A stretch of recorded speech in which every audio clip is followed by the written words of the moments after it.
お前に会いに来たんだ。大変だったよ。お前すげえ遠くにいるから。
必ずもう一度会いに行くって。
Woo!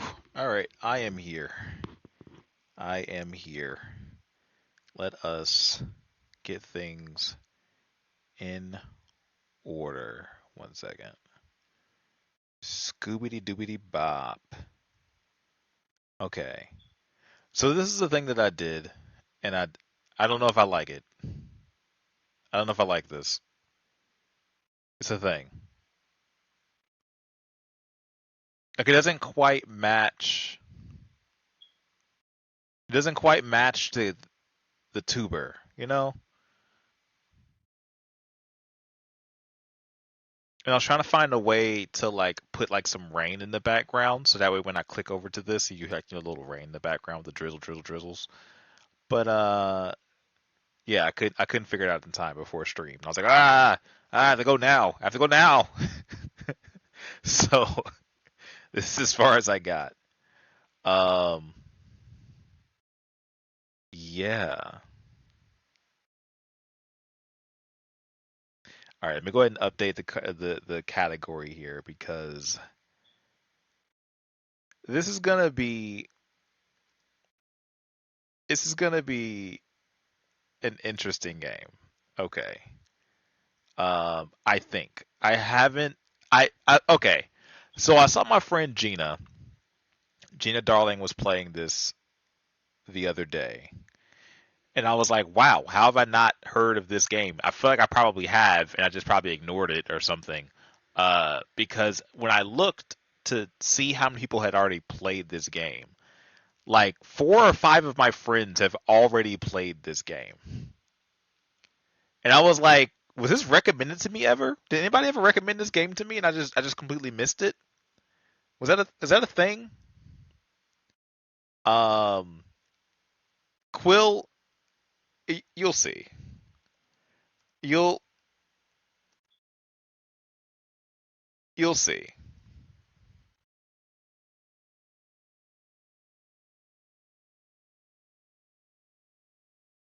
Let me get things ready. I hope it doesn't update before I like update it myself actually. Okay, I had to find I like to put emotes in my titles now. So I need to I need to find an emote to fit this. Let's see. Okay. Um yeah, this might be pretty good. I think this will work. I think this will be fine. This won't get me banned, right?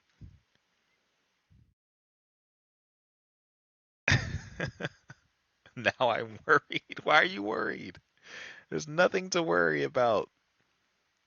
You and I, Quill, we're in this together, okay? You'll probably recognize this the moment that I open it up. I'll just say that. All right. Go ahead and update stream. And into gaming we go.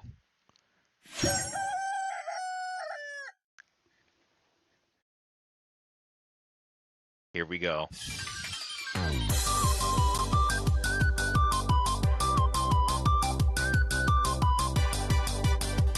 What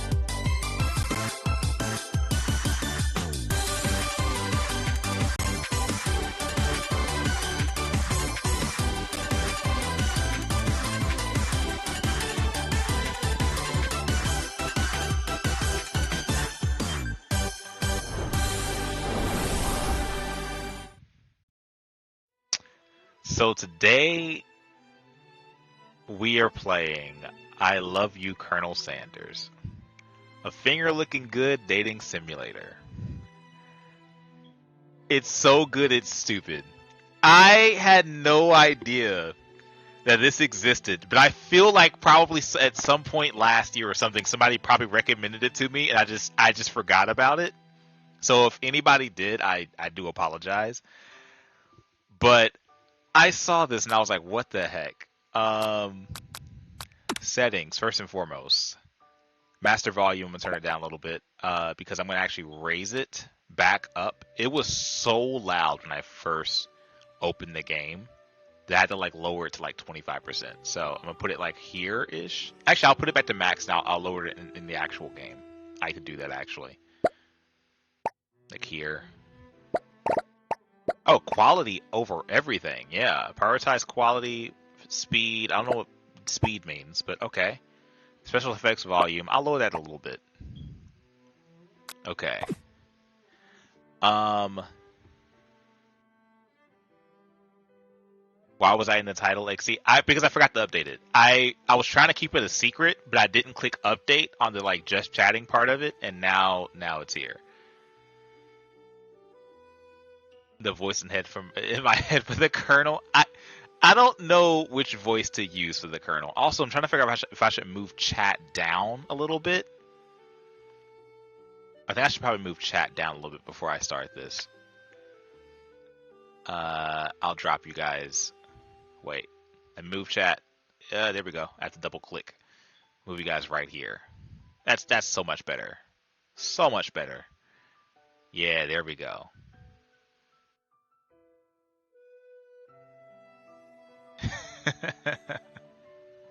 How you guys doing? Zozo's here. Cooley's here. I was told this game is very, very short, so that's why I was like, okay, I might have to find a second game to play after this one. Me and Twitch are beefing. Didn't get notification. So many people have been saying they haven't been getting notifications recently. You're not the only person, Sarah. You're not the only person. But you made it here just in time. Like I quite literally just updated the category because I was trying to keep it secret. And you missed the intro. Dang. I'm kind of curious if I should go back and do the intro for Sarah over again, but I don't know if we can. I don't know how I have a continue. I haven't done anything. I want intro. Yeah, this game when you open it up, it has like a little like anime style intro. Have you seen the movie? The movie? No, I haven't seen the movie. All right, okay. I'm gonna exit game. I'm gonna reopen it for people who missed. Okay. All right, okay. We're gonna just pretend it's our first time opening it up again. Here we go.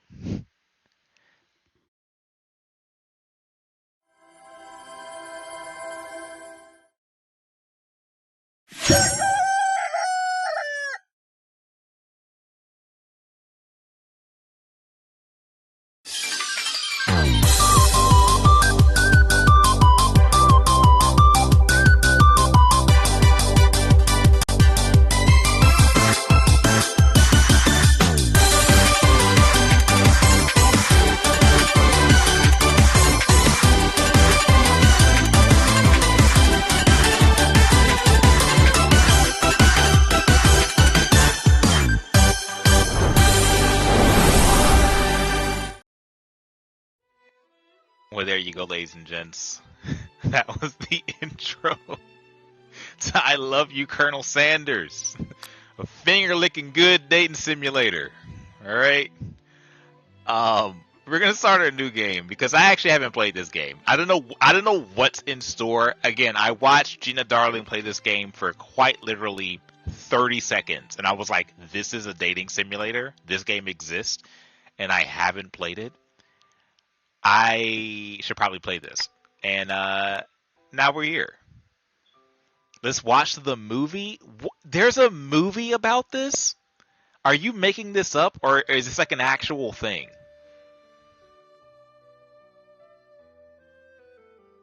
Yes? There's no way. What? Okay. It's a Lifetime movie, Kovu. There's no way that that actually exists. I'm gonna Google it. I feel like you're lying to me.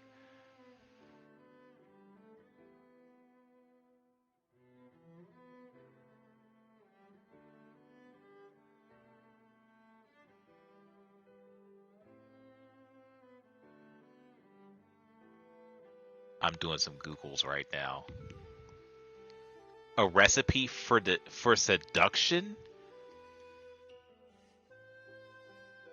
is a short film branded as a mini movie sponsored by KFC and produced by the Lifetime channel, starring Mario Lopez as Colonel Sanders. There is no way that this actually exists. Oh my god. I'm looking at some of the images. Wait a second. Wait a second. I guarantee this is on YouTube. I guarantee this is on YouTube. We might, okay, instead of playing the second game, we might play this and then we might watch the movie on stream, low key. If it's on YouTube, I'm gonna see if it's on YouTube. Let me see. There's a trailer.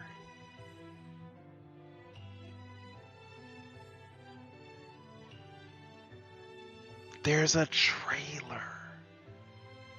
This movie came out in 2020. Okay, so I can't find it on YouTube, unfortunately. So, holy crap! But I will keep this. I will keep this in a secondary tab for now. Wait! It's on Daily Motion. Is this it? Is this it? Oh my glob. Yo, we might cook with this one. All right, no pun intended. But we might just do this. All right. I let you guys understand that this might happen. Okay. I don't. Well, Twitch. Okay, Twitch won't ban me for reacting to this, right? Like it's a short film and it's online. Like, yo, it's good pictures. It shouldn't, right? Like it's a short film. It's online. There's no nudity from what I know, at least. I don't know. I don't know what the chicken's gonna do to them. Amazing choice. You are so. Hey, look. I'll tell the story for the third time. I saw a streamer friend of mine that I follow. Her name is Miss Gina Darling. She was playing this earlier in the week, and I was like, "What the hell is this game?" And I watched for like a minute or two, and I was like, "I have to play this." I've never played this game. I feel like somebody probably recommended it to me at some point. I just forgot or something probably. But I was like, I have to play this. So we're doing it. All right. And after this, Pindris, because I know you just got here, we're going to watch a Lifetime movie that's basically this. I didn't know there was an actual movie. Sarah came in with the hard facts. All right. Sarah came in with the hard facts. And we're going to watch the Lifetime movie after I play this. But here we go. Let's do this. Why does it continue? I don't have a game to continue. Before you get started, tell us your name. Okay, Kovu. Confirm. Let's get it. Look at all that chicken. Is this the loading screen? Do I click? Alright, you sleep softly as the morning sun casts a warm glow through the window of your modest student apartment. Let's go. Okay, wait. What am I supposed to do? Okay, the world is peaceful and serene. You could stay in the moment forever. Or you could wake up now. Now. Your first day of culinary school is no time to sleep in. Okay. Smack that clock, bro. You gotta stop that. We gotta stop that. Lying in bed, you stare at the ceiling, thinking about everything that awaits you at the prestigious University of Cooking School Academy for Learning. Okay. Your mind begins to wander. You allow yourself to daydream a bit, thinking about the future. Yeah, who will be there? What will you cook? What should you wear? Time begins to fly by, and you find your imagination getting away from you. It's finally here, your first day of culinary school. So many dishes to prepare, so many students to meet. Your mind is swimming with possibilities when you realize you're running late. You grab a biscuit and burst out the door in a hurry. Delicious. Just what you needed to wake up those taste buds. A dry-ass biscuit. Yikes, you're in such a hurry, in fact, that you forgot to put on any deodorant before running out the door. Low-key, bro, that's the worst. You're sweating buckets as you rush to arrive on time. Uh-oh. Standing in the quad, you gaze upon the magnificent University of Cooking School Academy for Learning. Here comes your lifelong best friend forever, Miriam. She's the most adorably awkward person you ever met, and you absolutely love her for it. She reminds me of someone. Good morning, Kovu. Are you excited for the first day of the rest of our lives? The rest of our lives? Actually, because I sure am excited, a little nervous. Okay, a lot of nervous. What the? It's just that this morning I made breakfast for myself, but, well, when I ate it, I couldn't taste any love in the food. What if I'm no good? What if I fail? Classic Miriam. Raised by MasterChef parents, she always held herself to a very high standard. Ever since we were little babies playing together and you rescued me from that quicksand box, it's been clear to me that you're the most loving, caring person I know. You're gonna do great. But with the University of Cooking School Academy for Learners' famous 3-day only semester, I'm afraid of being left behind and never catching up. A sweet girl, Miriam has always had a flair for the dramatic. This summer she's got so nervous about her first kiss that she chipped a tooth practicing on a mannequin. How hard were you kissing, bro? What? How hard were you kissing? Should you pep talk her or change the subject to give her some relief? I don't want to gossip. Pep talk. Remember last month when you saw the fortune teller and had our tarot cards read? The lady with the mask who gave me nightmares? I've been trying to forget. I know she looked spooky, but she was so sweet, and she told you that you were destined for great things. Remember that card with the fancy-looking tower and that other card featuring the handsome fella in a red suit? I've been waiting for so long to meet a handsome fella I could call my own. And I'm sure you will soon. In no time, we'll be graduating, and you'll be delighting the world with your heartfelt cooking in no time at all. As you talk Miriam up, you can feel her nerves begin to ease. You know what? Maybe everything will be okay after all. And if it's not, at least I have these killer bangs. Can you believe I cut it myself? You can definitely believe she cut them herself. I cannot believe it. Before you can get another word out, you're really interrupted by someone when someone smacks your books and custom engraved measuring spoons out of your hand. I have custom engraved measuring spoons? That's pretty sick. Okay, smacks your books and your custom engraved measuring spoons out of your hands and onto the ground. Hey! Is that pronounced Ashley? But with a weird E placement? I'm gonna call her Ash. It's Ash, your arch rival. This is actually getting too close to home right now. Miriam reminds me a lot of Zozo, and Ash is probably like Ash. like Ash is probably like Ash. Yeah.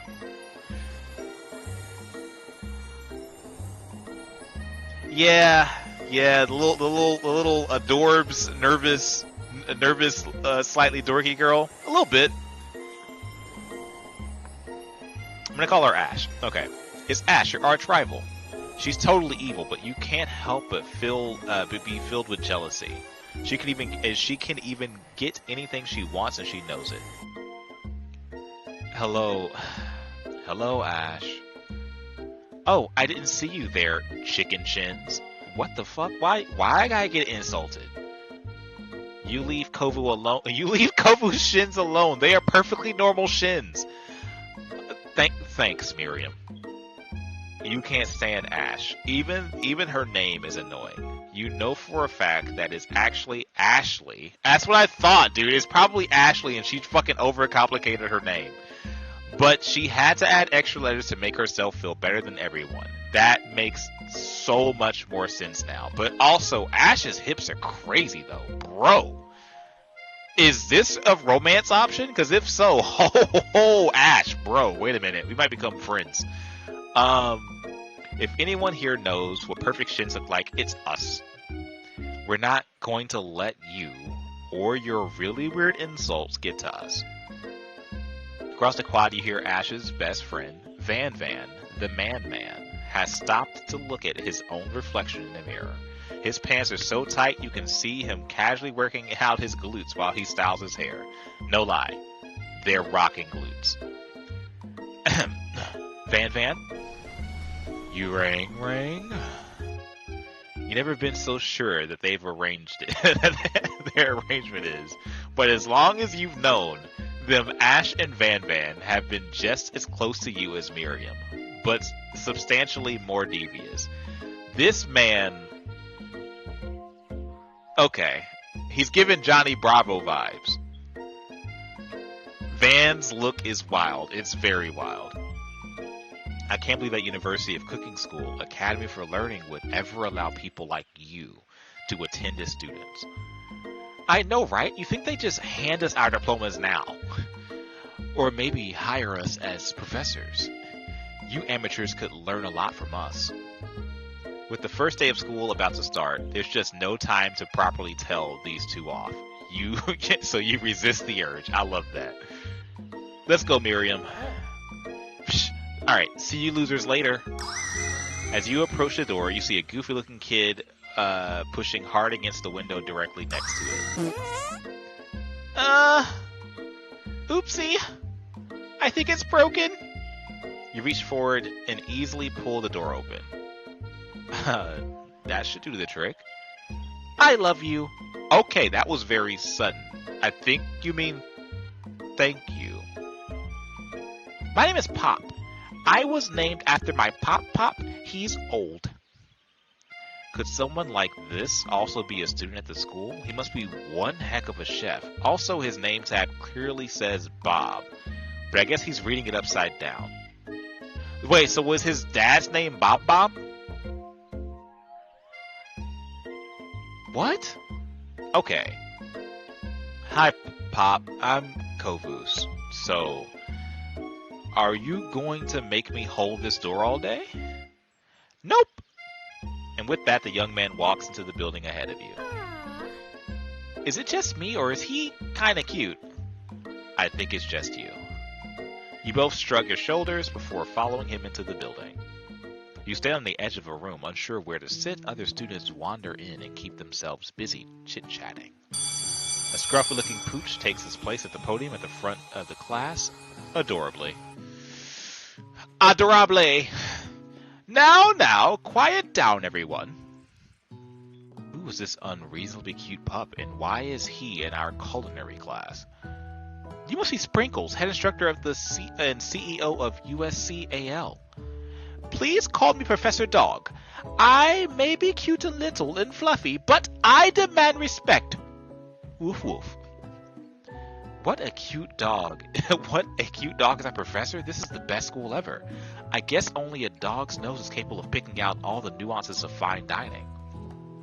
Out of nowhere, wind begins to rush around you as a swirl of cherry blossom petals fills the air inside the classroom. I'm chilly. Someone close the window. And then, he walks in.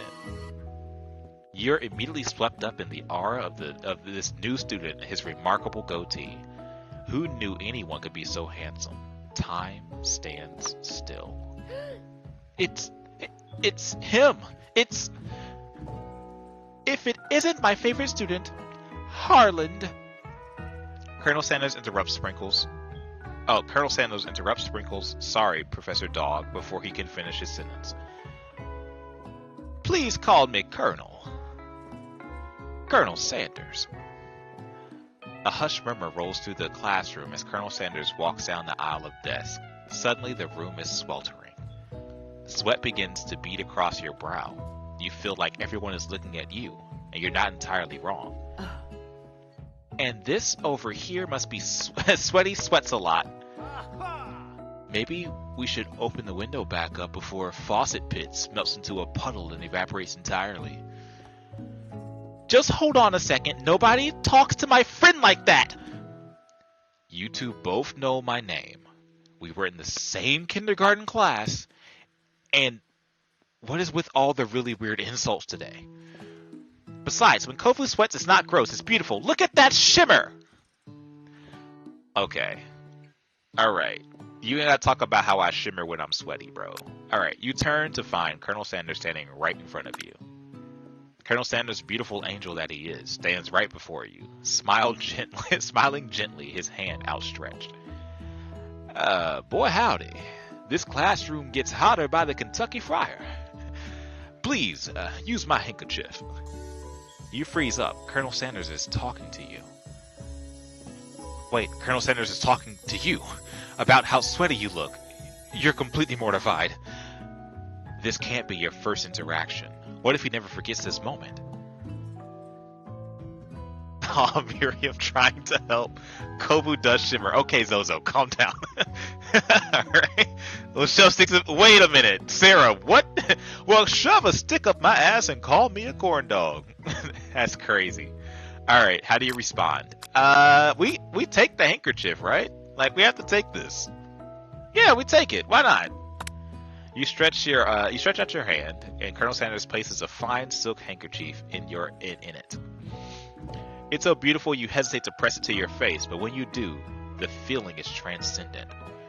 It has his natural scent on it. It smells of the most delicious chicken you've ever smelled. That is crazy. The man's handkerchief smells like chicken. Professor Dog steps in to settle the class down and get some ground rules. Welcome to the University of Cooking School, Academy of Learning, the greatest culinary academy in the world. The birthplace of culinary legends past, present, and future. Many challenges await you. There will be tears. There will be blood. There might even be adorable tiny food. And when all is said and done, there will be a battle! You will find your sporks and compete in the broom cooking arena. Just then, another student enters the classroom and interrupts the professor's rousing speech. Hi guys. Sorry I'm late. I hope everyone had a good summer. I really miss, Quiet! Late to class is bad enough, but interrupting my monologue? You're on the fast track out of here, young man! Are you sure you're even in the right place? Don't you recognize me? This is my, third year in this school with you as my teacher. Everyone stares at him blankly. Does no one remember me? You're expelled if you utter one more word before I finish. Let that be a lesson to you, students, that tardiness is unacceptable. Even Clank made it here on time, rolling halfway across town on his tiny wheels. You turn to see the student Sprinkles is referencing, who appears to be some sort of industrial kitchen appliance. The class bursts into laughter. Oh, Clank, you rascal! Sprinkles walks into the classroom as everyone stands in silent obedience. When he gets to you, he lifts his nose into the air and takes a deep sniff. Your diet is lacking. Based on what I'm picking up, you definitely need a multivitamin. You should be taking better care of yourself. You'd never had a talking dog as a teacher before, but Sprinkles' reputation for being smart, but tough is well known. You're deciding to try to butter him up by giving him a treat from your pocket, but what kind? Oh, man. Okay. Is it okay? Is it too easy to pick chicken snack? I feel like it's... I mean, it's a KFC game. I feel like I gotta go with a chicken snack, right? The rubber ball feels like it's gonna be an insult. I feel like that's gonna be like insulting to him for some reason. So I feel like chicken snack or beef. Yeah, I feel like the rubber ball is gonna be an insult. I'm gonna go chicken snack. It's chicken snack it out. Here we go. You reach beneath your apron and return with a chicken snack in your hand. Sprinkle's eyes go wide as he locks onto it. His favorite. Yes, fucking go, chicken snacks. Well. I think there might be some competition for our new star student. The furry professor immediately devours his snack, leaving your hand slick with a coat of warm doggy drool. You see the other students eyeing you jealously, but pay no mind to them. If they wanted to succeed in life, they should have learned the importance of carrying a range of dog-flavored treats. Oh, wait, dog treat flavors, not dog-flavored treats. Don't carry those. Dog treat flavors on them at all times. Settle down, young chefs. Take your seat and prepare to have your minds opened to the amazing possibilities of culinary creation. As everyone rushes to claim their favorite seats, you're left standing at the front of the room. Only two options remain. Hey Kovu, there's a seat here. It seems that no one has claimed this seat next to me, if you're interested.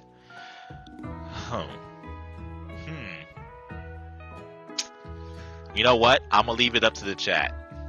Do we stick with the homie that we already know, or do we go with the dashing colonel that we just kind of met? Dog flavored treats. Yeah, that. Look, Zozo, I said it backwards. Sorry.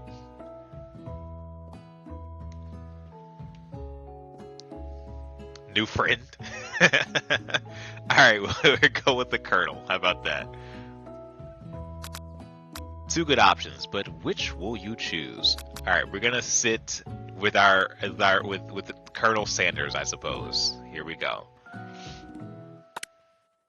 You move to take your seat by Colonel Sanders. It appears he brought no books, pens, or pencils. However, his perfect upright posture shows off a seriousness that makes you confident in his desire to learn. Thanks for offering me a seat. I only have two rules. Do all you can and do it the best you can. It's the only way you will ever get that feeling of accomplishment something. That's so, inspiring. A little off topic if you ask me, but okay. As soon as you've settled in your seat, the professor makes an announcement. Think fast! It's time for a pop quiz! Yay! A pop quiz! A quiz about me? This incredibly important and surprisingly short quiz will tell me if you are ready for life at culinary school. Keep your knife sharp and your focus sharper. Here comes question number 1.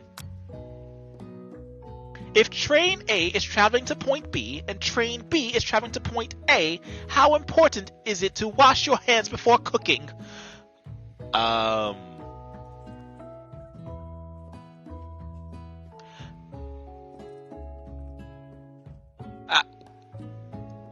What?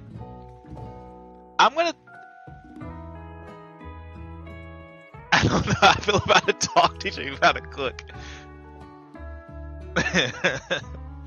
I mean, extremely. Look at yeah. It's extremely important. That's right. Forest is to tree as chicken is to what? Okay, forest is to tree as chicken is to... I really wanna click slam dunk. Or night vision goggles. But we all know what the right answer is. Feather. That's right. What is the most efficient eating utensil ever created? A comically oversized fork, the meat tenderizer, or a spork. I was gonna say spoon, and the only option that's close to this, honestly, is a spoon. So I think I'll go with the spoon or the spork. That's right. What food is best for a broken heart?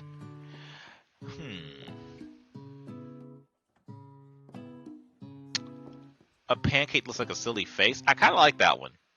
Anything as long as it's prepared with love and not too much salt. Oh wait, no. I didn't even read the first option. It was really long. I think this is the option it wants me to choose, but also a pancake with a silly face would be pretty fire. Camel meat is very wild. Who are these people that eat camel meat when they get sad? Somebody in the chat has to do it. Who in the chat's eating camel meat? Go ahead. This is a judgment-free zone.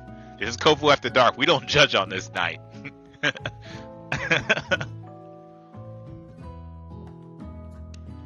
Ostrich, not camel. Alright, I'm gonna go with pancake and see what happens.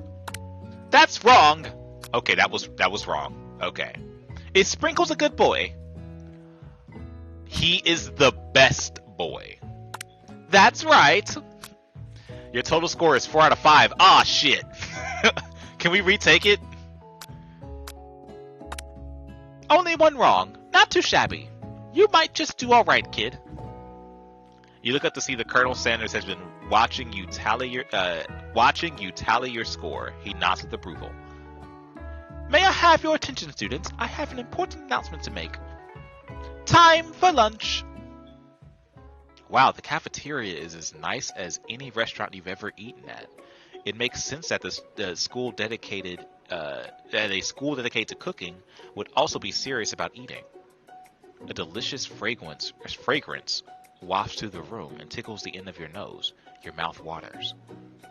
Do you smell that? That must be our lunch. It smells crazy good. Everyone, can I have your attention? Is it about lunch? No, I just wanted to apologize for my tardiness. You see, Howdy, folks. I'd like to make an announcement. Hey, It's about lunch. Everyone cheers. I like that he just says any and everything and people cheer.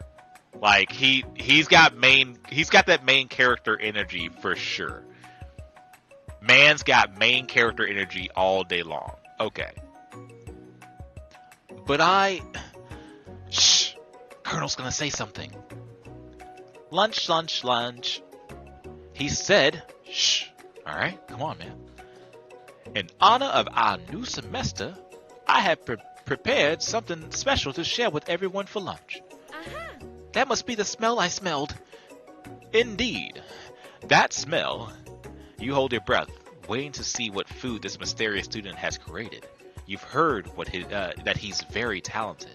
But were the rumors true? Is this...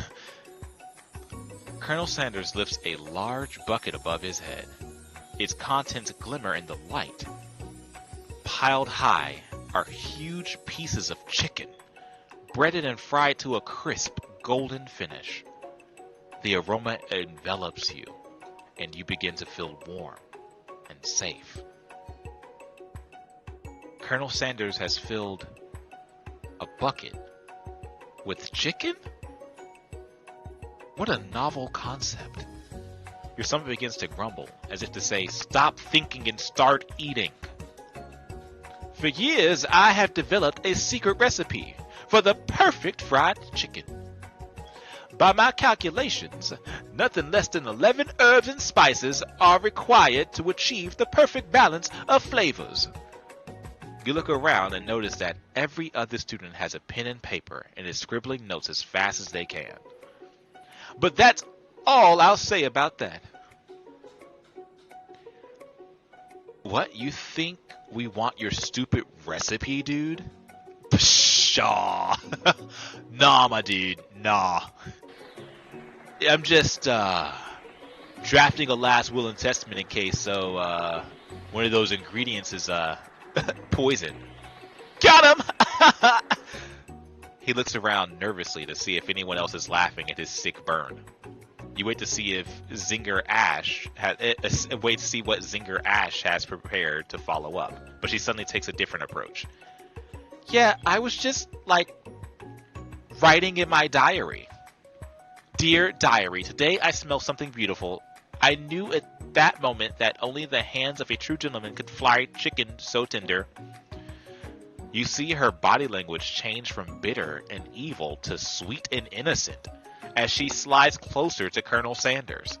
She realizes that he is destined for greatness and fame with cooking skills like that. She wants him all to herself. Oh, please. Well, Van, the man, if you don't want any, I'll take his. Whoa, hold on. I mean, I guess I'll try it. He takes one bite and his eyes grow wide. He starts contorting his face as he tries to hold in his pure exhilaration and act unimpressed. Easy now. There's enough for everyone. Please, my fellow classmates, dig in. You take one of the pieces of fried chicken out of his bucket and sink your teeth into it. It's amazing. Tasting Colonel Sanders' food transports you to another dimension. Alone with your taste buds, gripping a drumstick in your hand, you float weightlessly. Okay, did we focus on your mind and meditate for a moment? Try to identify every flavor. Also, what is this all about? What is this? Oh, that's the pause menu. Sorry, I didn't know what it did, so I wanted to click it just real quick. Okay. Focus your mind and meditate on this moment. Try to identify every flavor. I think I kind of want to do that one. Savor the moment and everything that tells you about Colonel Sanders' culinary heart. Swim towards the light. Ooh. Ooh. Going to get a slice of pizza. You better get that pizza, Zozo. I like the first option. I like the last option. The middle one, I'm like, I don't care about his culinary heart. I feel like identifying the flavors would be good for maybe progression in the story or something. I don't know. But also swimming towards the light. I'm just kind of curious what that would do.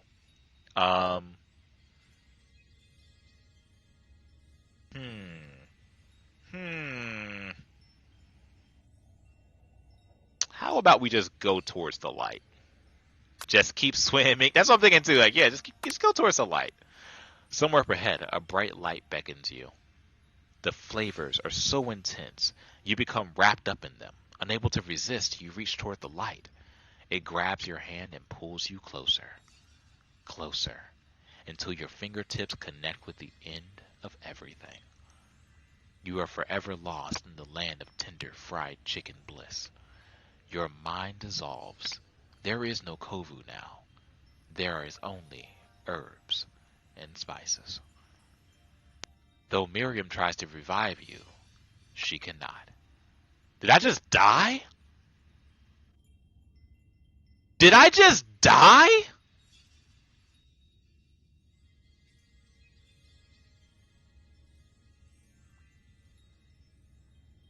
Did I just fucking die? What?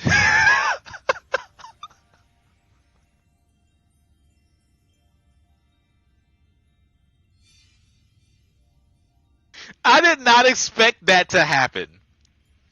Death by finger licking good.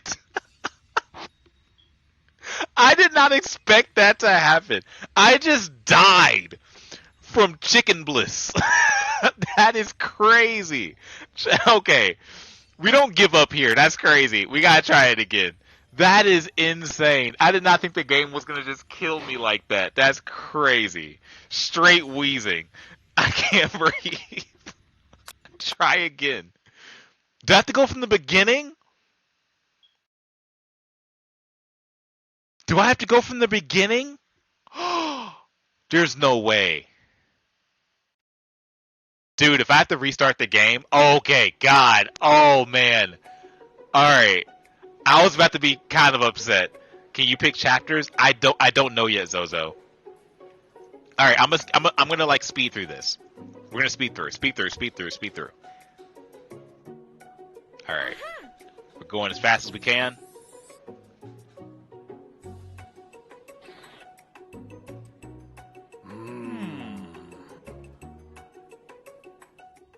Okay, I'll go with my first option now. So I wanted to focus my mind and meditate on this moment. Try and identify every flavor. Here we go. So, second option this time. Because the first one led us to straight death. That's crazy. Here we go. You let the food rest in your mouth and focus on it, scrutinizing every flavor. Salt? Maybe. Pepper?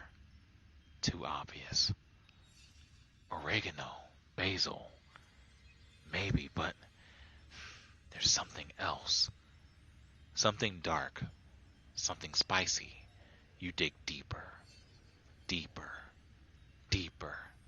Yes, even deeper still, until you find it. Could it be? He really did it. How bold, how adventurous, to use this.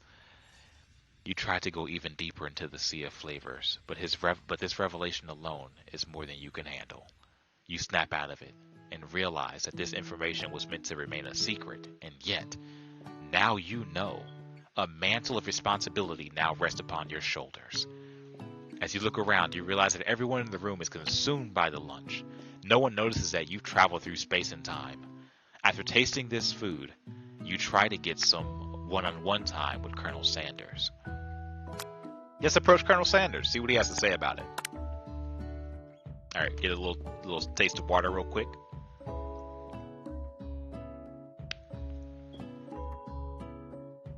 They look like Himbo, Jesse, and James. You're not wrong.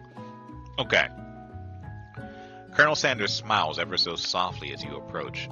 He stops what he's doing and allows you to break the silence. Colonel, I was wondering if I could talk to you for a second. Anything for a fellow chef. What exactly was on that chicken? How bold to come out and ask. It's an idea I had for a new combination of flavors that will make me my fortune and establish my legacy for all time as I open a chain of highly successful fried chicken restaurants. No big deal. It's just you and me here talking. I can keep a secret. In fact, I've got some of my own that I'd be willing to trade.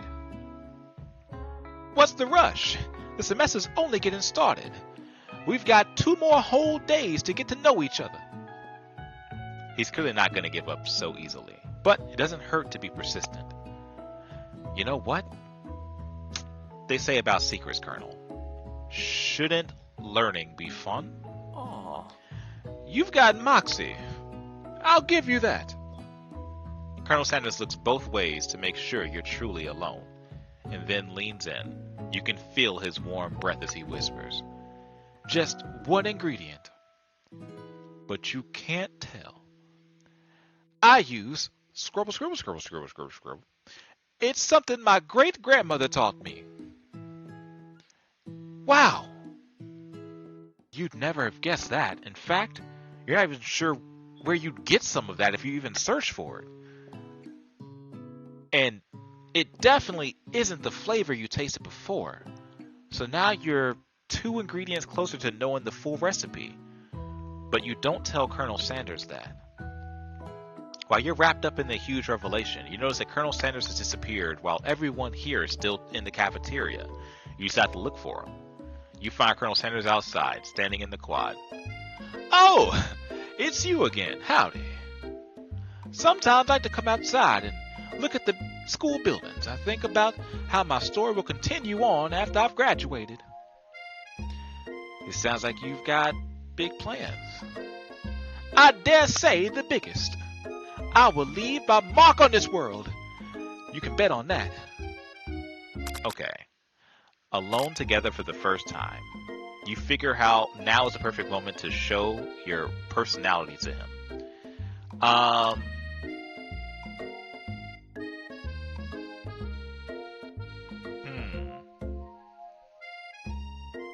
Let's just be modest and thoughtful. I feel like wowing him and saying that he needs more ingredients.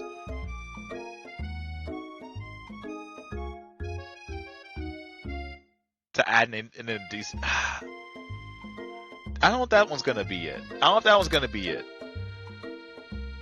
Because he had such a hard position on just needing 11 herbs and spices, and now it's a family recipe and stuff.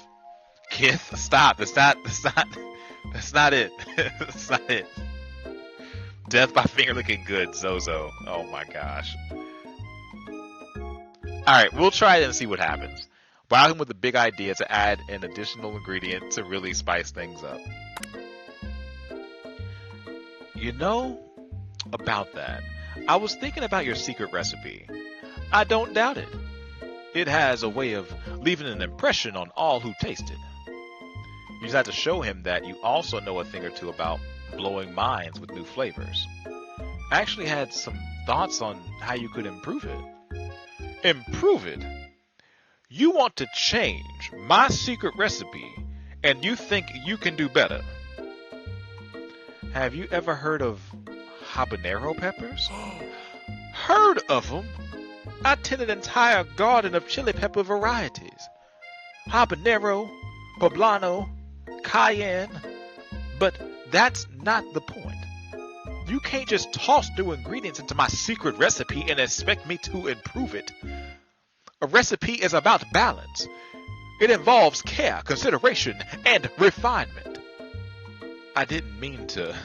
Let this be the last time you improvise on my recipe, Kovu. I'm headed back to class for the next lesson. That certainly did not go as planned. Something told me that was the wrong choice.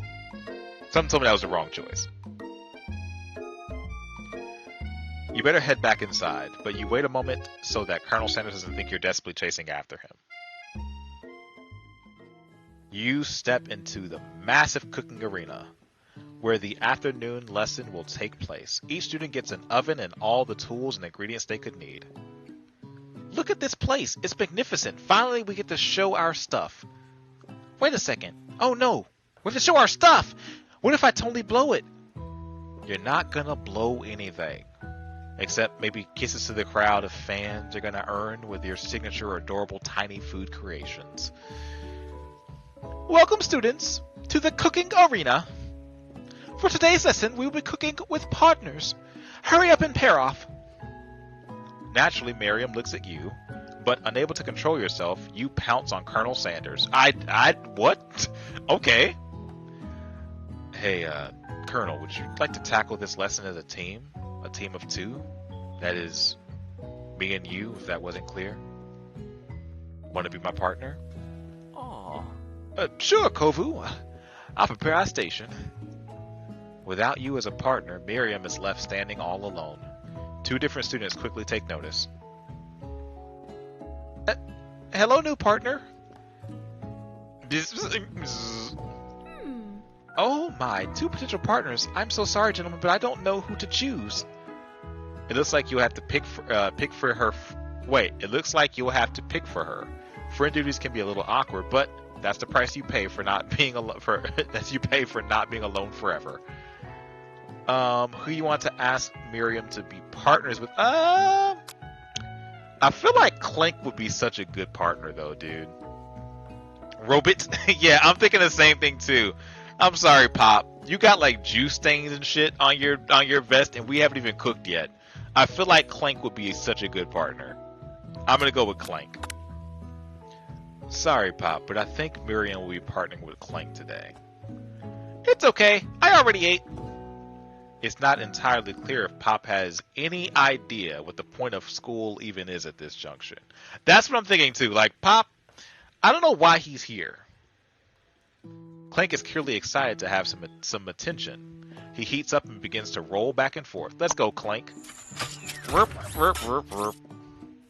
Hold on, fella. We don't even know what the assignment is yet. Technically, Clank might not have a face, but there's something charming and earnest about him. Bzz. Tissue? I hardly know you.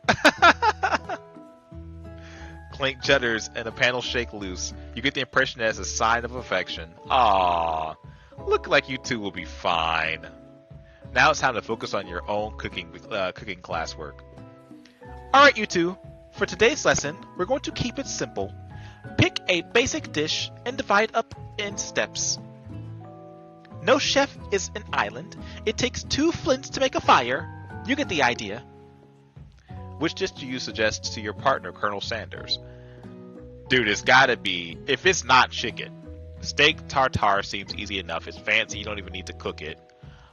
Using octopus will blow Colonel Sanders' mind. Your grandmother's mashed potatoes and gravy. I feel like I know what the right answer is. Potatoes and gravy. Okay, potatoes and gravy.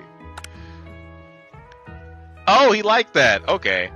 I've always been something of a down-home chef. I was thinking we could make something warm, inviting, comforting. Maybe mashed potatoes?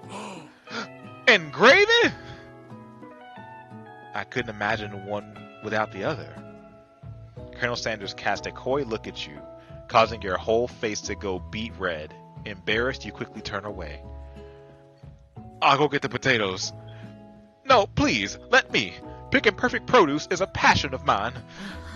Looks like things are getting pretty fresh around here. Does someone have a crush on Colonel Sanders? We're just cooking partners. Mind your own business. Sanders' heart is my business. And you better keep your fingers off my man. Did someone call for me? No, geez, Van. While over here crushing Kovu's streams, you're supposed to be taking care of our classwork. What's the deal, remember? Colonel Sanders returns, arms full of peeled potatoes. He tosses them into boiling water and turns his attention to you and your old friends. Oh, howdy there. Ashley, Van. Are we working in the quartet instead of a duet now? Actually, no. It looks like Kovu was struggling, so we offered to give them a hand, you know? You know how it is. These young amateur chefs need a lot of mentoring. I was going to say, Colonel, maybe we could teach you a thing or two about... Oh, wait. I have wrong voice. Let's go back to Van voice. I was going to say, Colonel Sanders, maybe we could teach you a thing or two about fancy food. Maybe one day you might be able to get up to my level. Doubt it. Got him. Don't be rude, Van. Personally, I have no doubt whatsoever about Colonel Sanders' ability to cook, wait. Oh, sorry, concoct. I was like, how do I pronounce this word? The C started, okay. This is the one thing that sucks about, like... Also, the music's kind of intense for me. Yeah, this is the one thing that sucks about, like, my focus sometimes. Like, I was trying to read the word concoct, and the C started moving, and I was like, oh, shit, what is that? Don't like that. Anyway. Personally, I have no doubt whatsoever about Colonel Sanders' ability to concoct creations worthy of admiration. After all, your fried chicken was quite spectacular. But, Colonel, if you ask me, I might make a better partner for you than this thing that has positioned itself at your station. Don't you feel deep down that we cast complementary shadows? We fit together like a thigh and a drumstick.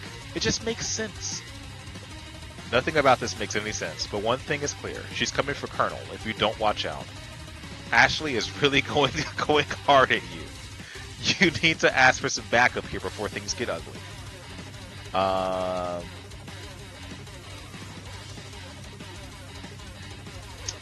don't think...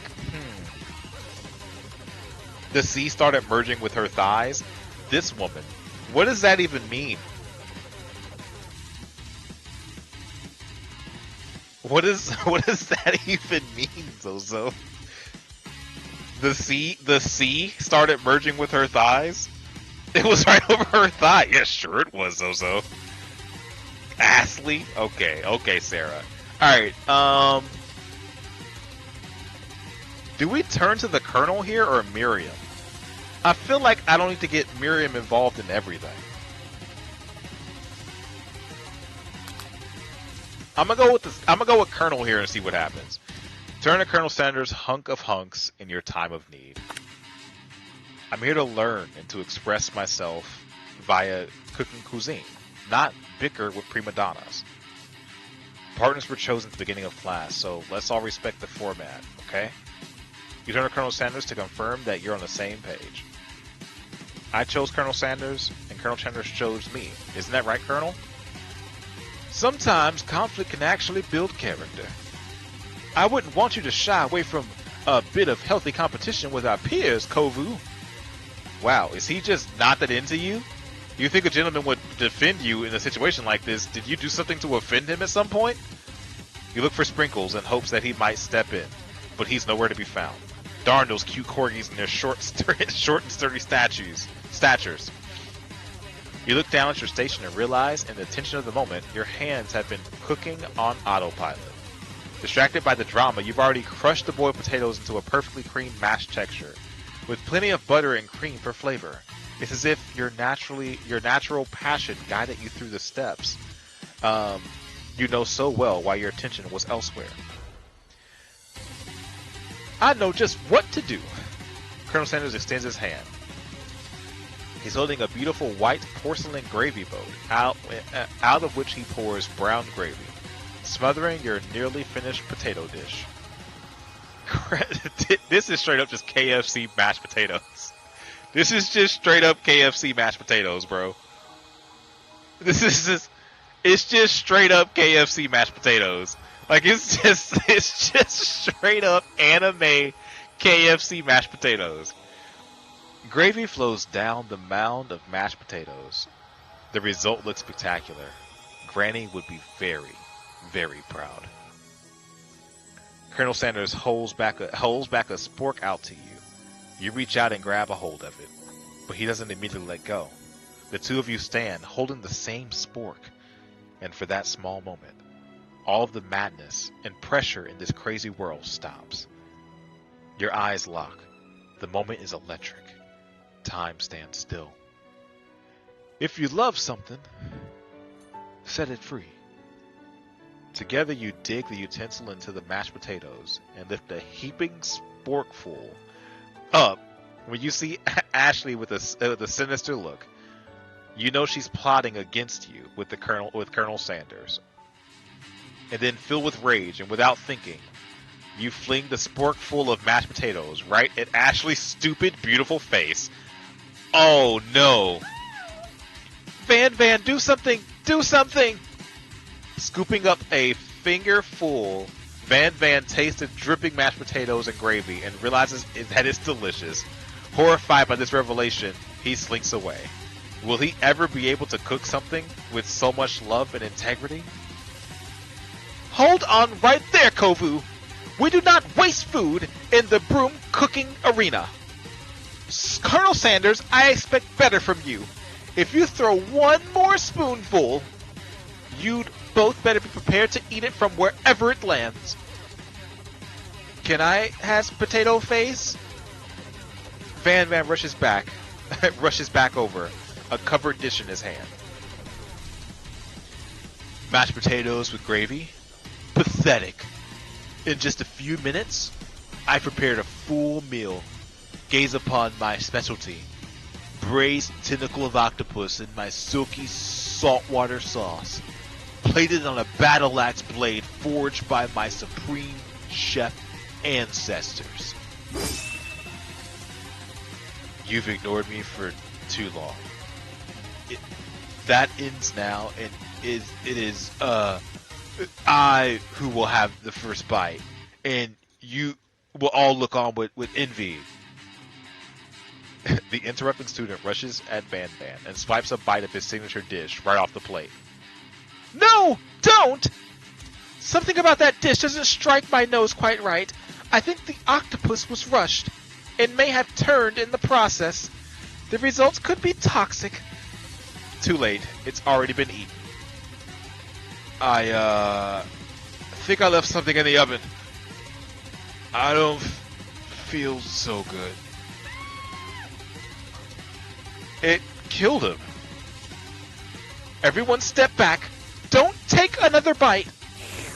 When you look back at the plate, the rest of it is gone. You notice that the tip of the tentacles being slurped up by Pop's mouth. There's no way that Pop just died too.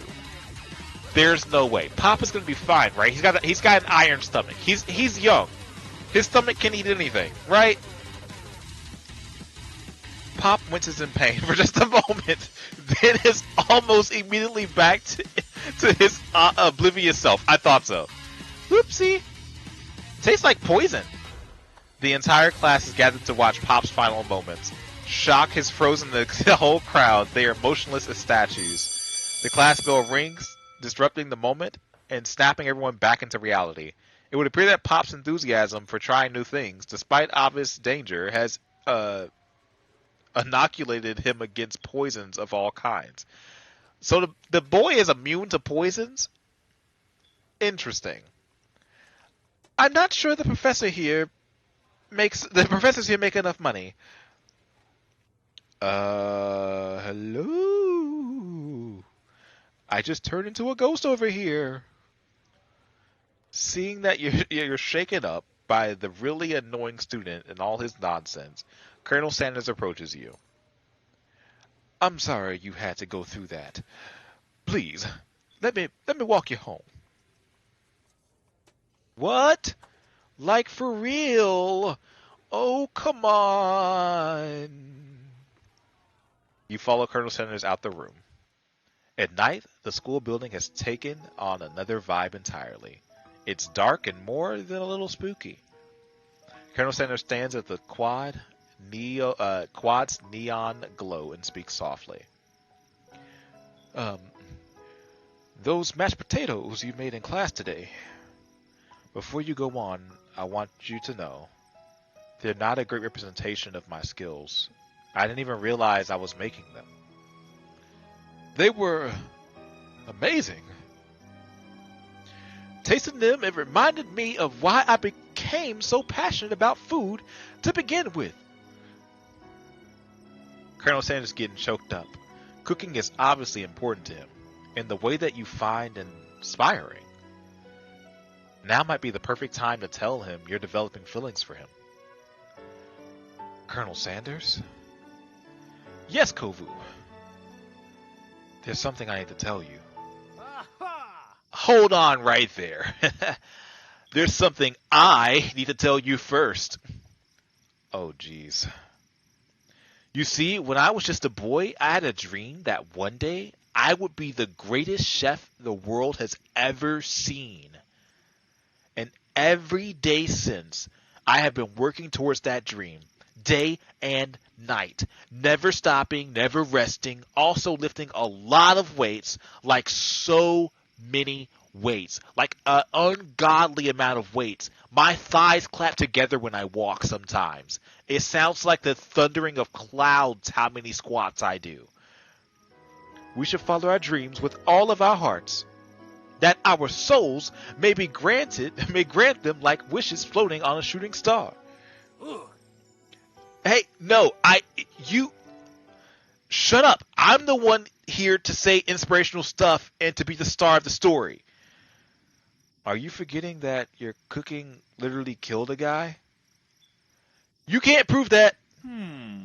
I also saw you kill that guy. What was his name? Somewhere in the distance, you hear a long, sad sigh. That's clever. I like that. Forget him. We're talking about me. Me.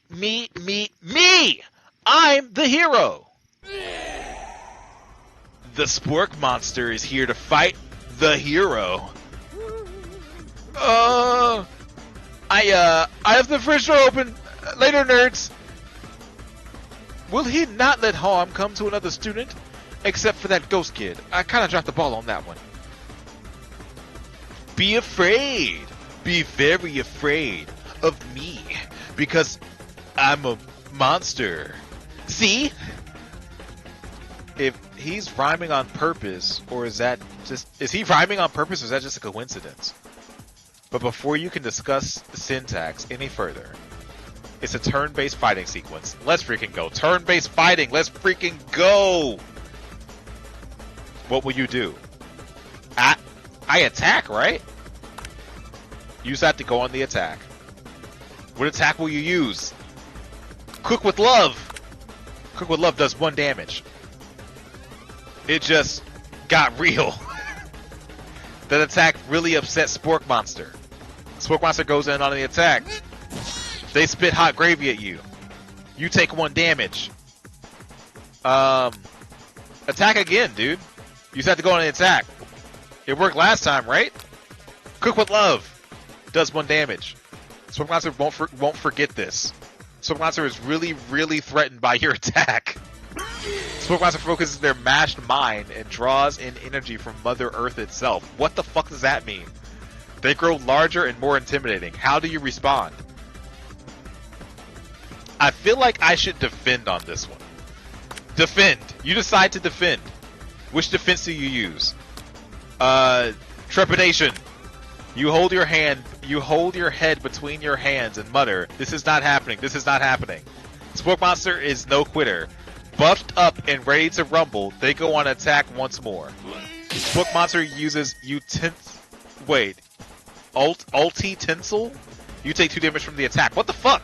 If you take much more damage, you're not gonna survive the battle. Should I have just attacked instead?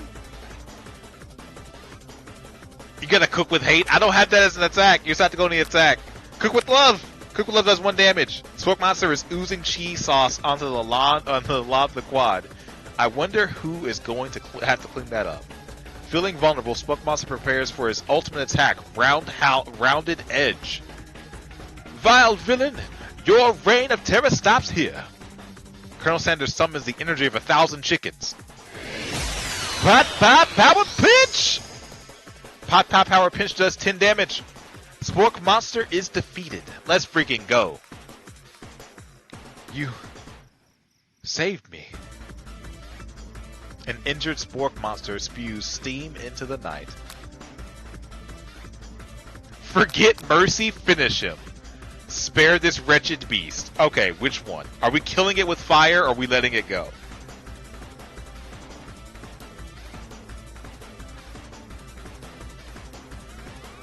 Finish him. Finish him. Alright, we're gonna finish him. Forget mercy. Finish him. No student will ever walk the quad in fear again. This monster messed with the wrong chef. Attack. You're ready, your final attack. You'll never survive my student debt loan destruction.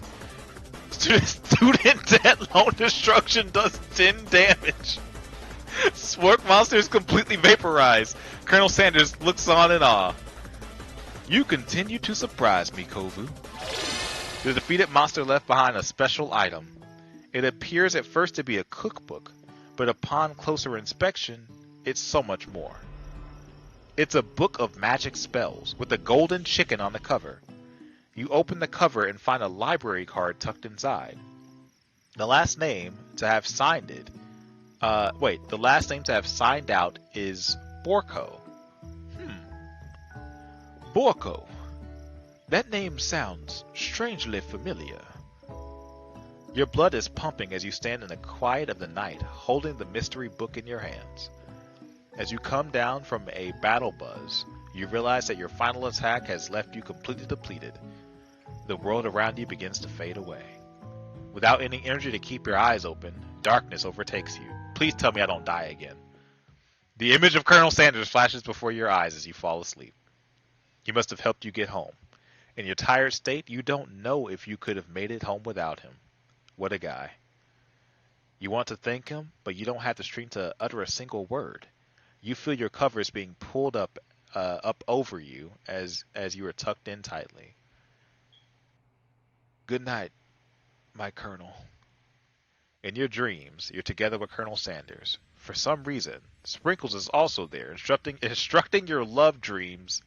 Wait, instructing your love. Dreams are weird.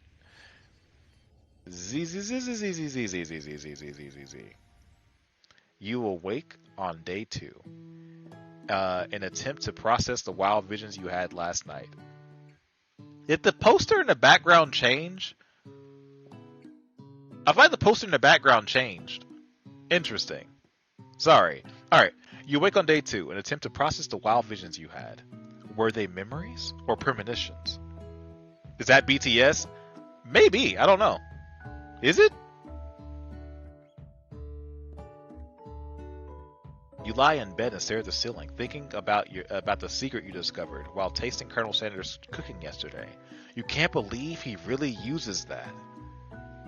And then there was a secret ingredient that Colonel Sanders went ahead and told you outright. Not much of a secret, huh? It's probably just because he already trusts you so much. Sure, that makes sense. Yeah, we'll go with that. You meet up with your bestie in front of the school. Before you can tell her about the encounter with Spork Monster, she launches into a story of her own. Okay, I know this might sound a little strange, but I think I might be, I think I might like Clink. Like him? Like? I know it sounds like it's moving fast, but there's something about him. I like him. Like him. We got to talking after class, and he's actually a totally sweet guy. Not only that, but he's really smart. He also told me all kinds of stories about Colonel Sanders. Did you know that Colonel Sanders was the most popular kid in his high school? No, but that does make complete sense. Yeah, but he was so popular that he was voted prom king at a school he didn't even go to, and was also it was also the convertible that he himself rode in at the front of the homecoming parade. I'm thinking maybe something got lost in the pressure cooker language translation there. Yeah, that was hard. That was a hard sentence to read. Either way, maybe it'd be best if you took it slow with this new boy, like I am with Colonel Sanders. You and Colonel Sanders? The coolest guy in school? The most famous student to ever attend the University of Cooking School Academy of Learning? You're a thing now? We definitely connected last night. Sure you did. You're great. Why wouldn't he be into you, I guess? Laughing at the implications that you and Colonel Sanders might be a thing is definitely not cool. You are great. You have an idea about how to prove that your love is real. Well, if he's not into me, why did he tell me one of his secret ingredients? However, you don't tell her that you know the second ingredient too, which you discovered on your own. Your bestie's eyes light up. A secret ingredient? Yeah, I just said that. A secret ingredient. Is there a dramatic echo in here? Miriam checks to make sure you're alone before continuing.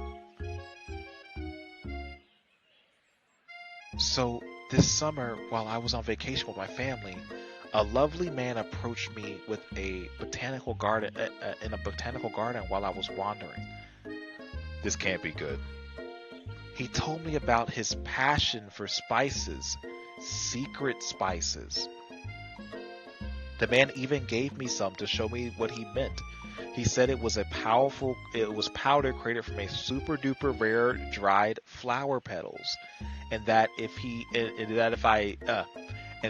I did him a big favor, I could have some of my own. Please, Miriam, don't tell me. So I filled my suitcase with them and brought them home. She filled a suitcase of them. That's crazy. He was so nice that he even met me at the gate when I arrived. Later, when I cooked with them, a very strange feeling came over me, and the flavor was unlike anything I'd ever tasted. I think you're being very liberal with the meaning of spices here. Whatever. Anyhow, we both share an interest in cooking, so we've stayed in touch. You know, like pen pals. I bet he would love to know more about the new spices. Well, I'm definitely not supposed to share Colonel Sanders' secret recipe. And besides, I only know the one ingredient, so I doubt it'd be much of any use to anyone. Please, please, please. It would mean the world to me. No one has to know it came from you or Colonel Sanders. Dude, I think we have to keep the secret here. What do you think? Should you protect Colonel Sanders' secret or share it with your bestie?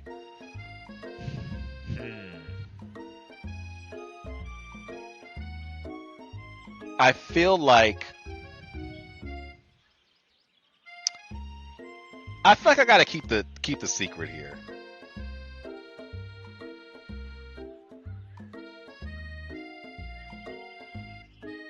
But I feel like, okay, hear me out. Is there okay, yeah, I could pause, but it doesn't really do anything for me. Hear me out. So the options are to tell her the ingredient Colonel Sanders told you, right? Or to make up a fake ingredient. I feel like if I make up the fake ingredient, she might try to use the fake ingredient or something. That's what I'm thinking. And I guess if she tries to use a fake ingredient, that she's trying to like make his special recipe, which I guess is kind of messed up too. I'll go with fake ingredient. Why not? We'll lie to our bestie real quick then. You quickly think of a fake ingredient name. I don't know. How about it was Eye of Newt? I know, sounds like some witch potion, but what can you do? Eye of Newt? Wow. Her eyes light up, imagining such a thing, and you figured that you satisfies her curiosity and she'll move on. However, she immediately turns around and does some thumb typing in her phone that you can't quite see. That's probably not good. Before you can ask her to confirm what she was definitely not texting secrets to other people, you're interrupted. I'm glad I didn't tell her the actual ingredient then. Because she low-key a snitch. She's low-key a snitch. I'm glad we lied to her. Okay. A wind rushes in. Cherry blossom petals fill the air. It's Colonel Sanders. He's arriving at school. This man is on horseback. This man is arriving on horseback. Stand back and admire his majestic glory. I'll stand back. I feel like running up to a horse is never a good idea. Miriam is an op. Colonel Sanders' horse is truly a thing of beauty. Without ever acknowledging that he's been watched, he does a short horse dance before dismounting with a flourish. He then slaps the beautiful creature gently on its rear, sending it running free into the countryside. You are so struck by the sight of him that you lose the ability to speak coherently. I actually kind of just did just now. Coherently. That's such a hard word for me to say. Okay. Oh, I didn't realize Innenbone was watching. Don't worry. He knows his way home. You attempt to compliment Colonel Sanders, but the words don't come out exactly right. What a horseful beaut you have. I mean, what a horseful beaut you have. Dang it, that's what I just said. Being a good friend, Miriam attempts to cover for you. Oh, Kovu, just getting really nervous around people like you. What? That is not helping. I mean, they got good poison. I mean, they got food poisoning. They were up all night. It was gruesome. You should have seen it. She gives you a wink and a smile as to say the situation's handled. Can't blame a girl for trying. Miriam, she's so bad. She's so bad at all the stuff. And with that, Colonel Sanders disappears into the school, leaving you and Miriam to follow. We enter the classroom. You can see your two rivals. Ash and Van are doing something bad. By the way they're hiding, you know it must be really bad. Like counterfeiting recipes bad. Experimenting with restricted ingredients bad. Summoning a demon bad. You try and get a peek over Van's hulking shoulders. But he sees you coming. Whoa there, little man. I'm not sure you're ready to handle this. Why don't you make yourself like a bee and mind your own wax, honey?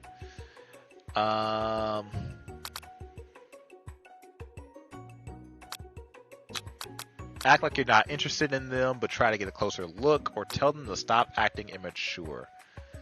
I feel like telling them to stop acting immature will probably hurt them more than acting like I'm not interested. I'm gonna go with this one. You immediately dress the rivals down for their immature behavior. Culinary school is to be respected. This kind of nonsense is a waste of everyone's time.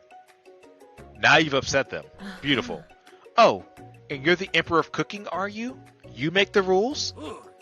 I'm not sure you would know a good meal if it ate you. That's not how food works, bro.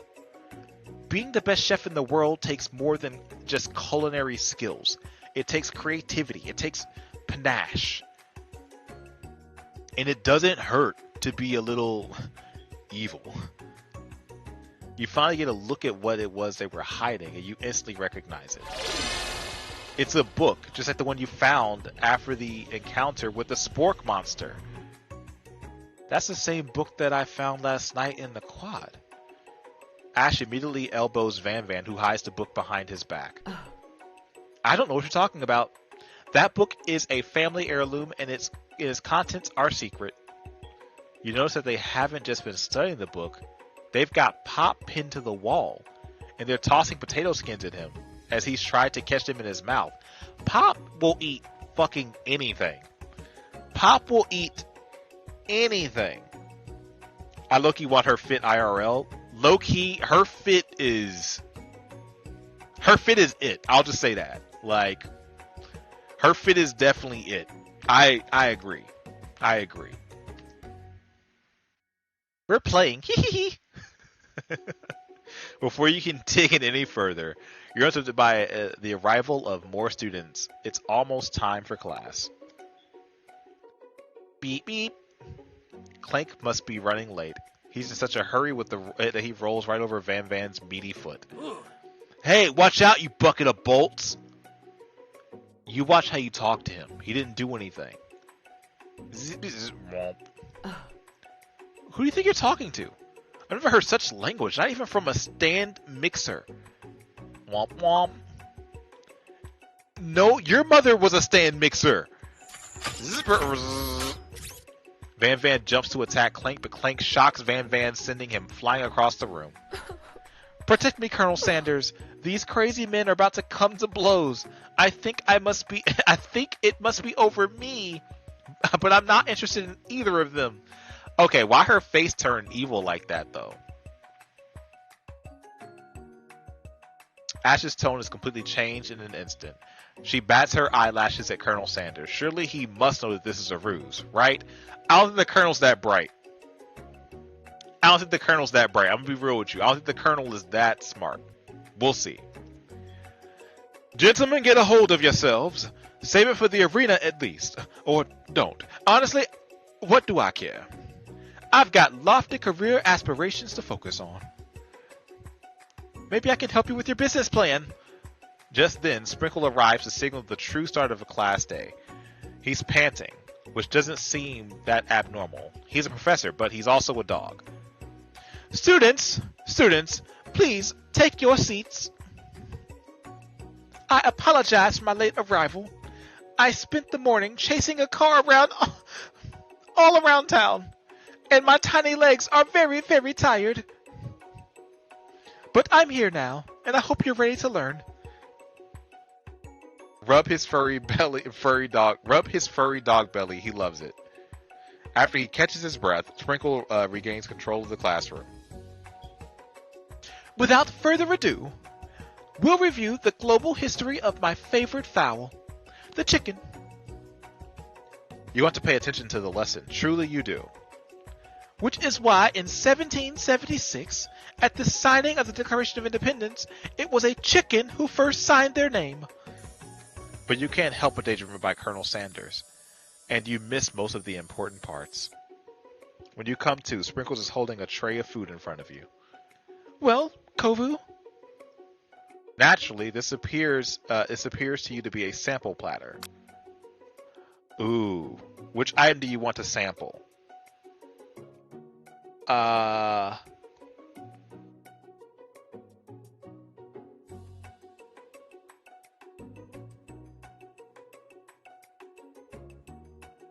Dang it.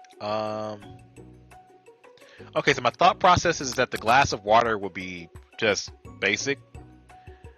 The dog biscuit, I feel like, would be the weird choice, because I find that maybe his food. The pepper, I feel like if I taste the pepper, because I'm thinking if for some reason I had the thought in my mind, if I taste the pepper, it's gonna unlock something about the chicken that I tasted earlier. Maybe it's one of the ingredients that he used inside of his chicken or something like that. You know what I mean?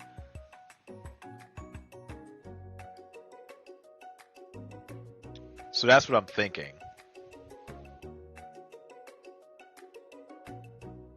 But also, because of choices I've made in the past, I could also just die. So,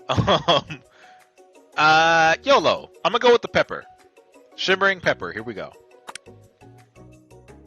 A brightly colored pepper stands out from the other items. It sparkles in a most eye-catching way.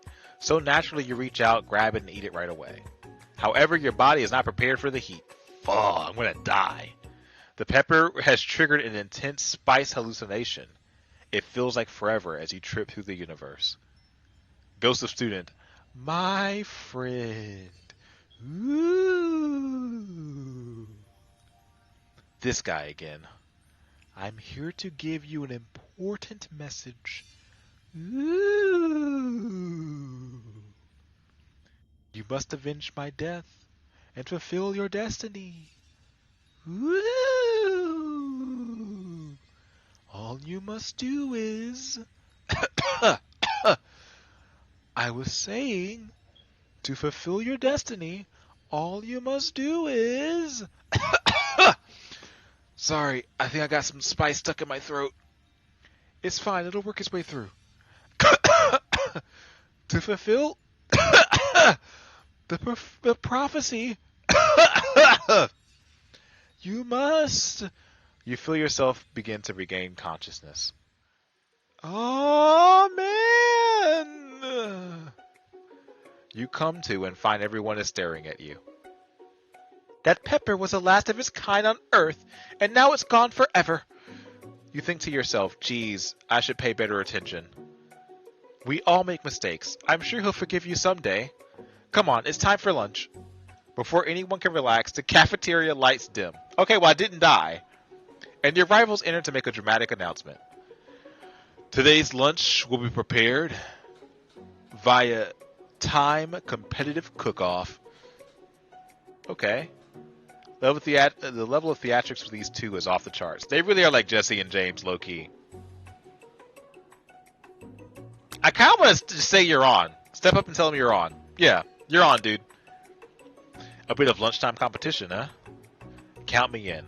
If I have to wipe the tables with you two fools before I set my lunch down on it, then so be it. I'm not the fool. You're the fool, fool. Good one, Van Van. I like your gumption, Kovu. I'll be watching your performance. Just as things reach a boiling point, Sprinkle steps in. Surely he'll put a stop to this madness. Now, students, please settle down. This is a lunchroom, not a sporting court. Find a little sense. You breathe a sigh of relief. At least not until we turn on the timer. Oh God. Just a huge light blast in your face, flashing the words timer ready. What am I? Oh God, what do I have to do? What do I have to do now? That's what I'm talking about. Aroo! I stand corrected. The hard way builds solidly a foundation of confidence that cannot be swept away. And that is an original quote by me. In case anyone was wondering, I hope its message lifts you to victory. Like a diamond, I was formed under pressure, and now my chance to shine. Oh my God. I will defeat you myself. You had his chicken? Wait, you had his chicken, and you made mashed potatoes and gravy on day one. And you're feeling like you can really impress him again here. It's time to boil some water for some potatoes. Think fast. The time runs down. You'll be forced to pick randomly. Holy shit. Okay. It always boils. Oh no!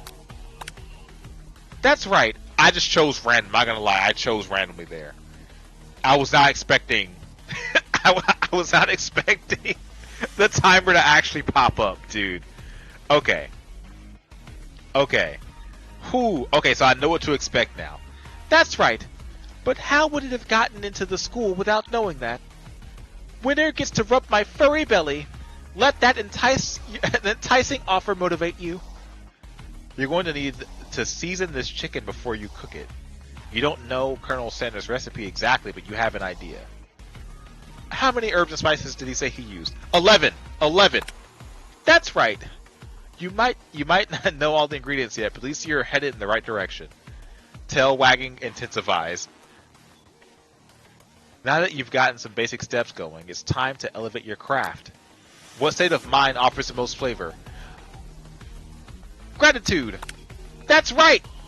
Yes, let's freaking go. Alright, yo, I'm killing this right now. You must never take this opportunity for granted if you hope to succeed. Your classmates are rooting for you, but Ashley is simply stronger and faster than you. You better pick up the pace if you want to survive. When you were a child, your father told you never forget where you came from. Every day you meditate on his advice and draw energy from that place. Now, a great time to harness the energy. Where does it come from? A small town where big dreams are born. That's right!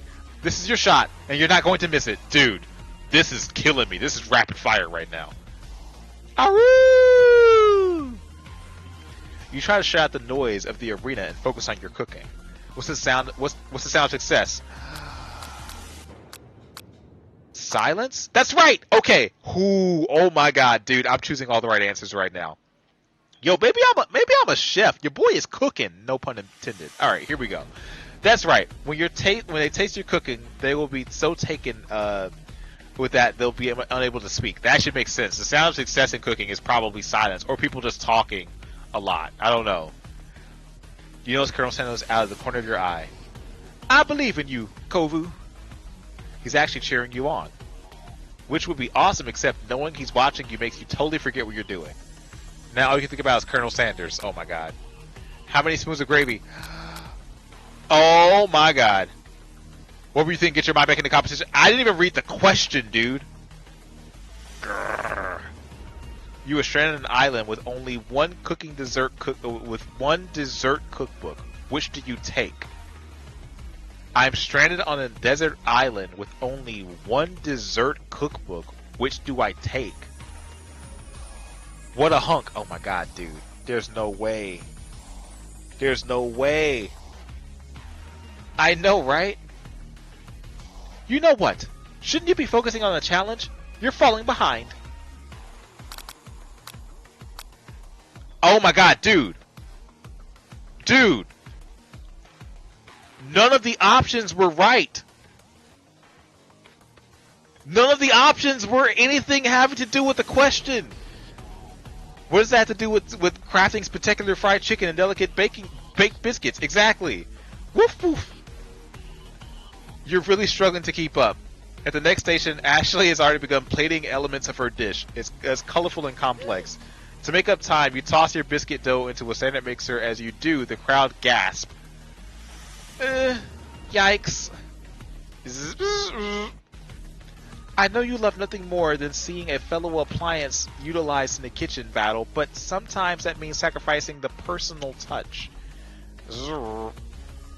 You might not have any hands, but Kovu does, and a good chef needs to be touching the dough to know that it's properly mixed. There is an easy way and a hard way. You don't get very far going the easy way. When you hear everyone talking, you realize how serious your error was. You immediately shove your hand to the mixer to rescue your dough before it's too late. Kovu, no! But you're not fast enough, and your hand gets stuck. It's immediately crushed by the quickly spinning beaters. There's no way you're able to use that hand for the rest of the match. Bro, I got one hand now? My question's all fucked up? I'm gonna lose this. This is terrible. Colonel Sanders shakes his head of shame. What you often find that is easy can turn out much more difficult. Everyone stop what you're doing. The battle is over. It can't be. I was so close to finishing my dish. Is there any way to finish the dish, actually? Sweetheart, look at your hand. You simply can't go on. Aww, that's too bad. And here I was with the completed dish, ready to serve. Surely that makes me the winner by default.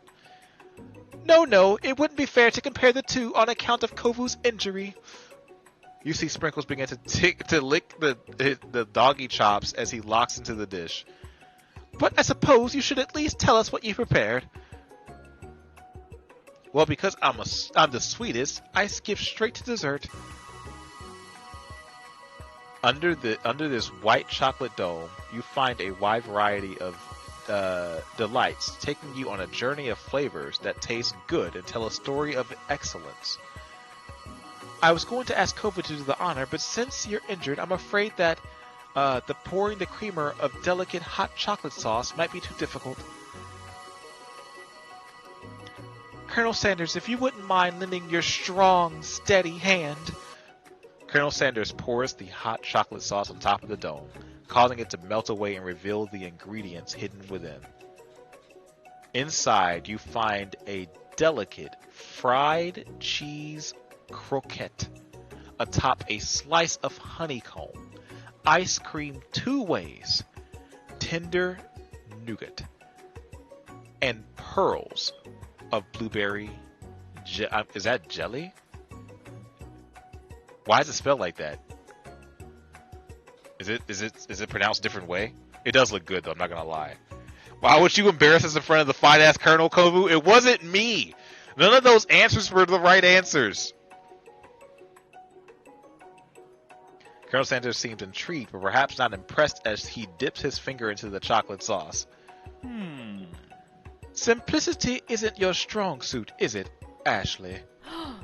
Oh, you, hee hee hee.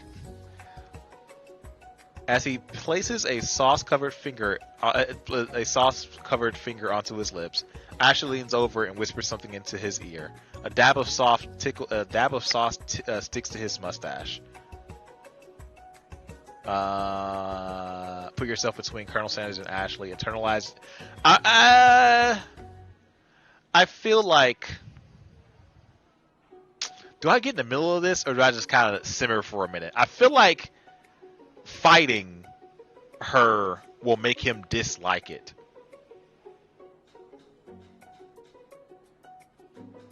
Yeah, I think I just simmer on this one. You're right. Yeah. Internalize the rage you feel. Your rage burns so intensely with your eyes that they could burst into flames. The flames cause your eyebrows to catch fire and turn to ash, and they fall off your face, which means people will have a hard time understanding your emotions for the rest of the semester, perhaps forever. There is no way I got so angry my eyebrows fell off. There is no way in hell that I got so mad that I lost my eyebrows. Embarrassed and ashamed by your poor performance, not to mention your crispy fried brow, you run for the quad to be alone. The beautiful weather feels like an insult. Inside of you, a storm rages. It's Colonel Sanders. He's probably here to tell you that he and Ashley are in love and have decided to get married. And he won't ever talk to you or cater to. He won't ever ask you to cater his wedding because you're a terrible chef and an awful person. You try to hide from him, but he approaches you directly. I know you're hurting right now, but just the devastating loss, but from that run-in with the mixer and that small fire. We should get that checked out. I'm fine. Can't you just leave me alone? I'm a loser. I'm not fit to fill your fryer. I'll never be a master chef. Failure is a part of life. Not just for you, but for all of us. Do you think I've never failed at any point before? That's exactly what I think. Well, then think again. I wasn't always the man you see before you. Enrolled in culinary school, incredibly handsome, successful, motivated. Well, handsome, sure, but I was born that way. But I've walked other paths and arrived at dead ends. I was passionate about life, but I failed as an obstetrician. I was passionate about justice, but I failed as a lawyer. I didn't know. People see my delicate ribbon tie and my well-kept beard and assume that I've got it all together, which is true now, but it hasn't always been. Tell this guy could really use a hug. I resolved then that I was going to amount to something. No amount of hours, labors, or money would deter me from giving the best I had to give. As Colonel Sanders changes focus, you can see something ignite inside of him, a burning passion. One has to remember that every failure can be a stepping stone to something better. My new dream is pure. It's honest. is something that a humble man in a crisp white suit can be proud of. I will create a new chain of chicken restaurants that will bring joy to the entire world and make up for my past misdeeds.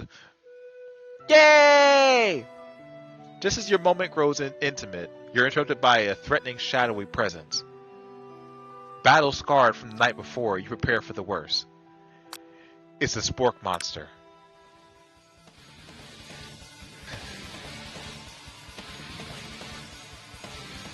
I hear nothing but busy wheezing. That's but busy wheezing.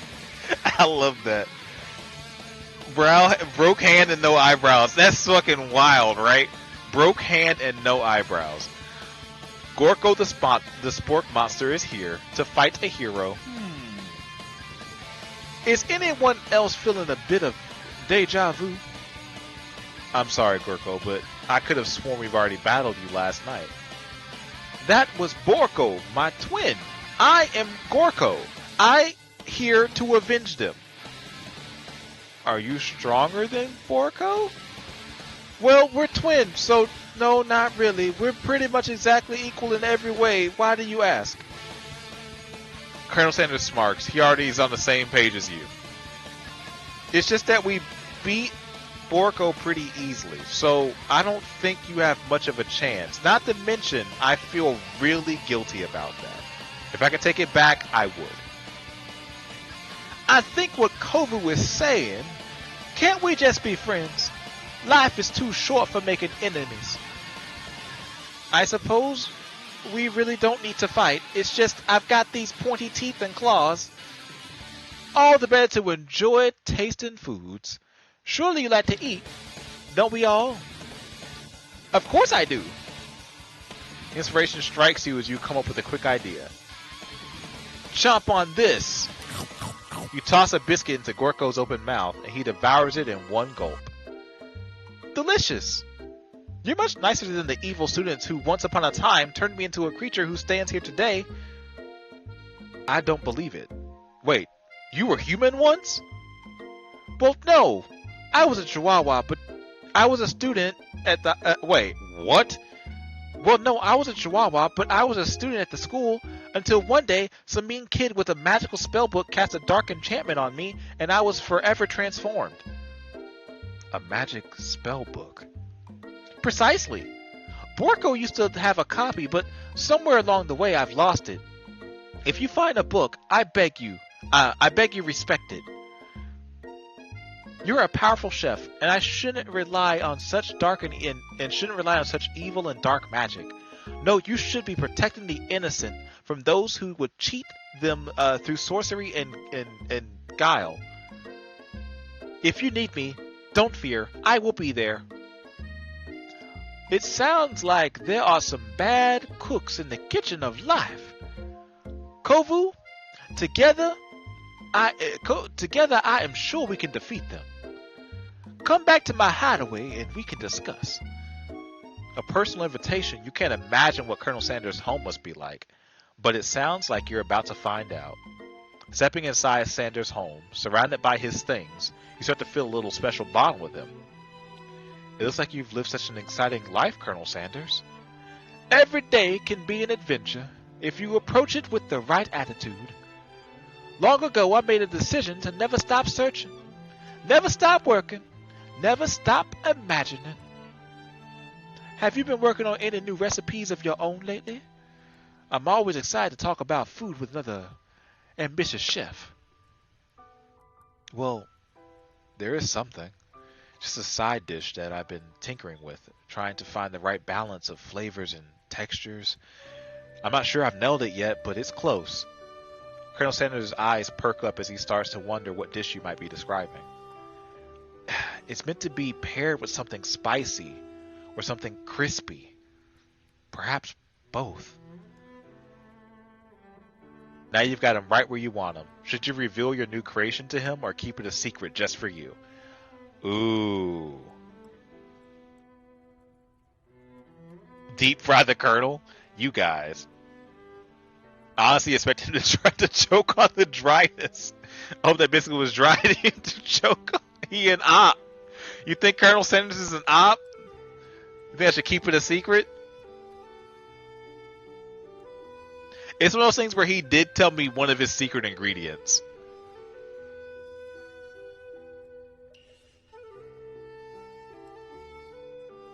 So do we go secret for secret, or do we just keep our secret? Do we just keep all the secrets? Reveal and show trust? Is that what you're thinking? Yeah, okay. He might be able to help us, fulfill our masterpiece here or whatever. He's gonna steal your secret Krabby Patty for me. You think so? Why didn't he take us to the hospital? Facts. Why did he take us home? Why did he take us to the hospital is actually a very valid question. All right, I want to reveal it and see what happens. Here we go. You decide you're ready as you'll ever be to share your original cooking with Colonel Sanders.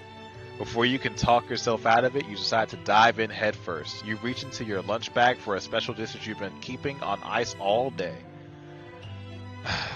I present to you my original coleslaw.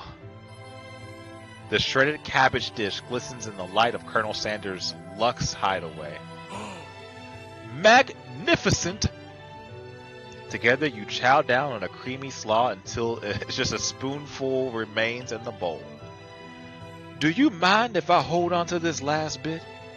I like to have it around so that I can admire its taste later and think back on this moment. He's going to steal my shit, isn't he? Sarah is right. Facts. He's about to steal my shit. This man's straight up about to steal my shit.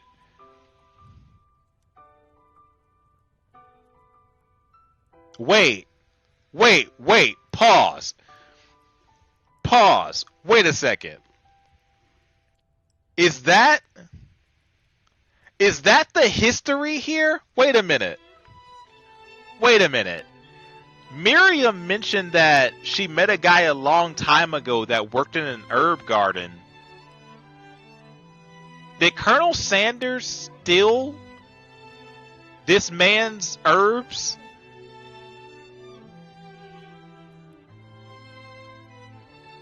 Oh no. Oh no, the plot might be getting thicky. Okay, here we go. Alright, let's continue. You could offer to make him more, but he seems like a very sentimental kind of guy. Sure, why not? Please make yourself comfortable. I'll be back in just a moment. You realize that now would be the perfect time to do some snooping. Oh, we're gonna find the secrets, baby. Around the room are various items that you can look at. You can look closer at. Each item seems to radiate memories and emotions. Tap on an item to discover more about the Colonel. Oh man. Okay, what do we click on first? There's the outside view here. There's a chicken. There's some stuff on the table here. There's an urn here. I think this is an urn. So probably his dad passed away or something, probably. Left to right. Okay, we're going to go with the button first. I feel like this is probably a bad idea.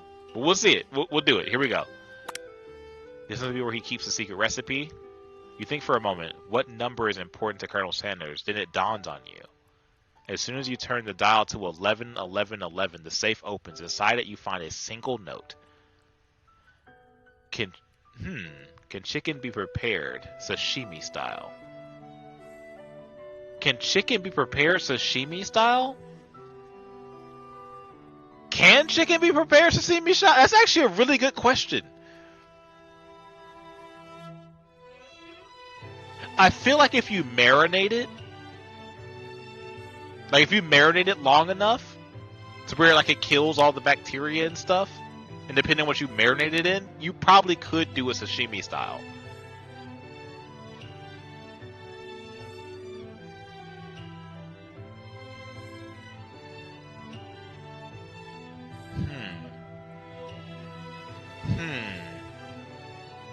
I think you could do it. I think it's possible. Tap on an item to discover more about the Colonel. Alright, let's see his baby picture here. Stop! No Kobu, Eternal Toilet. Eternal Toilet is crazy. Alright. An adorable little baby crawls across the floor from the goatee and the mustache combo he sports. You figure this must be Colonel Sanders himself. This man had a goatee and mustache as a baby. That is wild.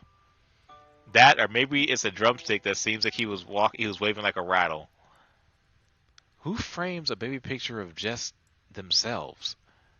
Probably the same type of person who would make their own face a logo of the company they founded. Am I right? Dude, he's so self-centered. That's why I'm like, okay, there's something that's wrong here. Who is this? One of the framed photos shows an old man who looks a bit like Colonel Sanders standing with a friend. They hold chicken drumsticks and appear to be cheersing them. You look closely to see that there's a short inscription. I wonder who my friend Pete is. Ooh, the door opened. Okay. There's so many things to still look at, though. Oh, I want to look at more things. Does it give... Okay, the thing I'm curious about is, will I get the chance to look at everything? If I get the chance to look at everything, I think it's worth it. I'm going to click on this. I'm curious what the urn's all about. You take a closer look at the large urn sitting on a nearby pedestal. There's a plaque on it. It's dusty, but when you wipe it off, you can read the inscription. Please tell me it doesn't say Colonel Sanders on it. It says, "Here lies the ashes of my past careers and business failures." Poor guy. Tap on item to discover more about the Colonel. Okay. Since a candle you pick up and try to identify the smell. Power tool. Freshly starched collar. Piece of wood floating in a lake. Summer of '69. No, it's one of the secret recipe ingredients. It's... Tap on the item to discover more of the Colonel. Okay. A lock of silver hair is woven through the teeth of the comb. Upon further inspection, you realize the hair therein isn't just silver in cover. It's actually made of a spun silver. What? You get to the window across the vast lake and mountain range beyond. Just then, a ghost of a student pops up. Oh, he's back! Are you thinking about heading out into the world on a quest to avenge my death? Ooh. Wait, what? I never learned your name. Why would I do that? I could just tell you my name right now. It's... Can you see I'm in the middle of something? You open the window, a crack, and the ghost all of a sudden is swept out in the breeze. Okay. I'm gonna click this picture. This photo appears to be Colonel Sanders, except he's an old man visiting the pyramids of Egypt. Maybe this is where he discovered one of the secret herbs and spices. Tap an item to discover more of the Colonel. Okay, chicken is next. You notice a very realistic stuffed chicken sitting on the corner table. When you pick it up, you realize it isn't realistic. It's real. What? Taxidermy? This must be that must have been important to Colonel Sanders when it was alive. A little note clipped to the chicken's foot reads, "The true state bird of the great state of Kentucky." Okay, well, we just have the door left now. Is the Colonel immortal? That's what I'm trying to figure out here. Like, something here is definitely off. You open the door of Colonel Sanders' closet to find a row of his signature white suit. Find a row of his signature white suits hanging within. You take one off the hanger and try it on. The jacket's a bit long for is a bit big for you, but it's soft and comfortable. You give yourself a deep hug, breathing in his scent. They say that home is where the heart is. Is this what they meant? Before you can look any further, you hear Colonel Sanders return. He has a new dish that he has been working on, and he wants you to taste it. You try to act casual until he asks you why you're wearing his jacket. Aww. I don't usually loan those out, but I must say, it does look good on you. Oh crap, the jacket. You forgot to take it off.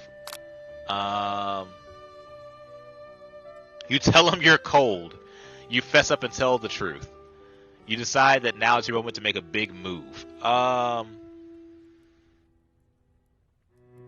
Top one? You think now is the moment to make a big move? Reincarnation says soul stealing? Imagine. Alright, Quill's saying top one. Alright, we'll try it. We'll make our big move and see what happens. Whoa, whoa, this isn't that kind of game. Not that I blame you for trying. Yeah, I kind of figured. But still. Game over.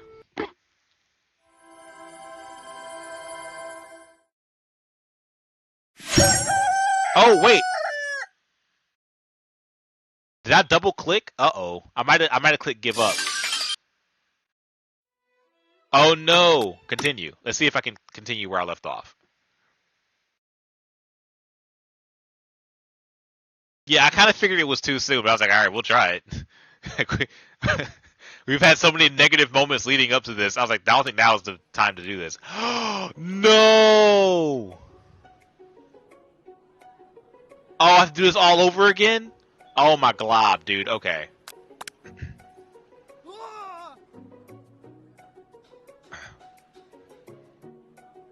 Alright, I'm trying to remember the choices I chose before. Alright, 1 second.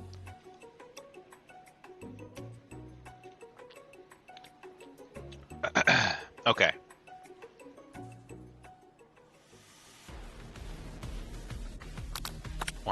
C 11 gratitude. Small town where I was born. Silence. Okay. This is where the questions got weird. Now all I can think about is Colonel Sanders, but all the answers were related to him. Like all the answers were related to him. See, like all of them were related to him. Like none of the answers were the right ones.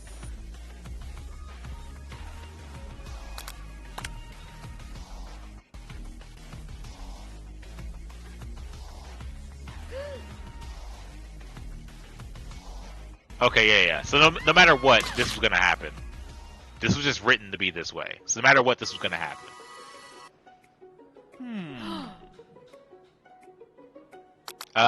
Okay, wait. So we have the choice here to not internalize our rage and lose our eyebrows this time, or do we just stick with the same plot line? What do we think? No, I was using my space bar at first to go through the dialogue because my mouse sometimes will double click, and the one time I decided to use my mouse, it double clicked. Save the brows.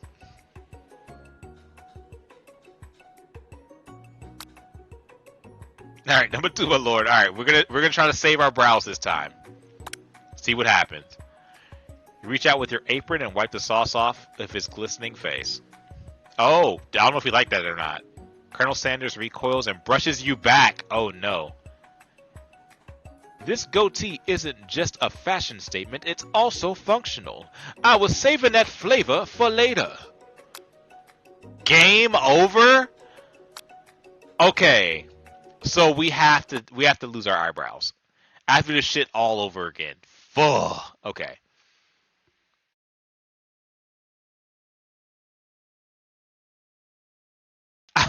I was saving that flavor for later.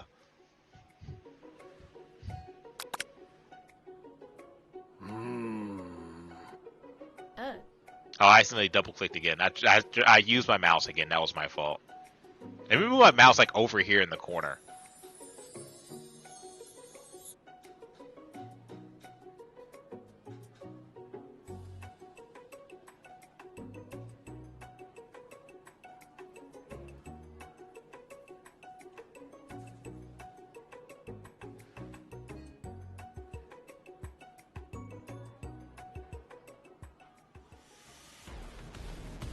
Alright, here we go.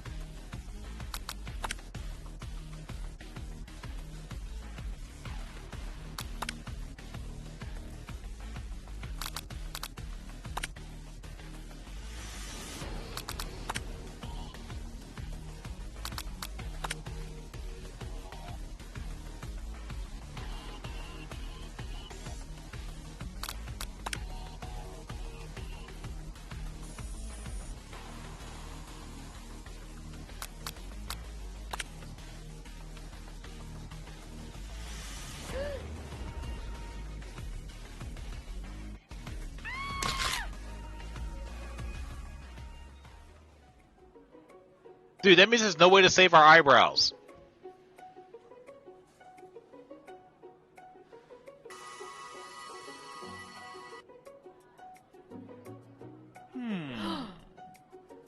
Okay, internalize the rays. Okay, here we go. We got it this time. Alright, we go through this whole line of dialogue again. Spork monster.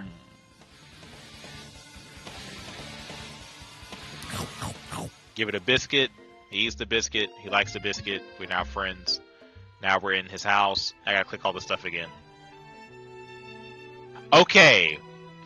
Okay. I don't like scum saving, so I'm gonna reveal it again. I'm gonna reveal it again because we chose to reveal, so we gotta live. We have to live with our choices. All right.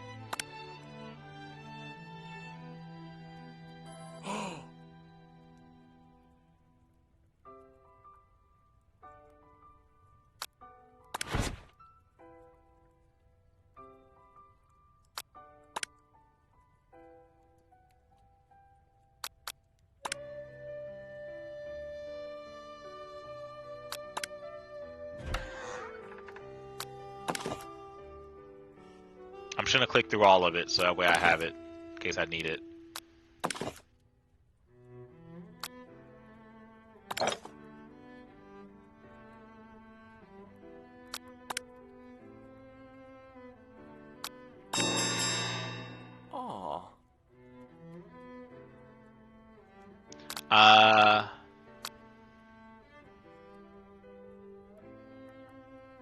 So we know the top option is not the right one.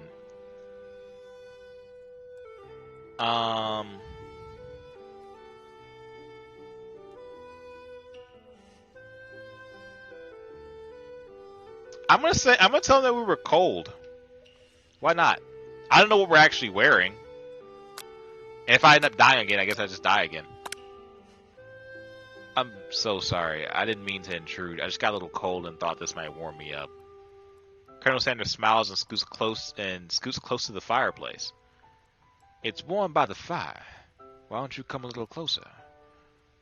Suddenly everything feels like it's moving too fast. Final exams are tomorrow? And you should be thinking about what you're going to cook. Final exams are tomorrow? I should be home studying.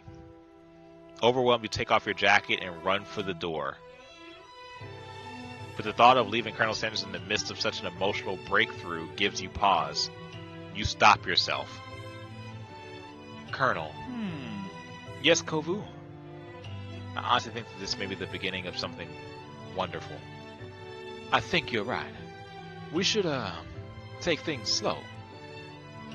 You talk late into the night and drift off into a slumber. Dream sequence. Z.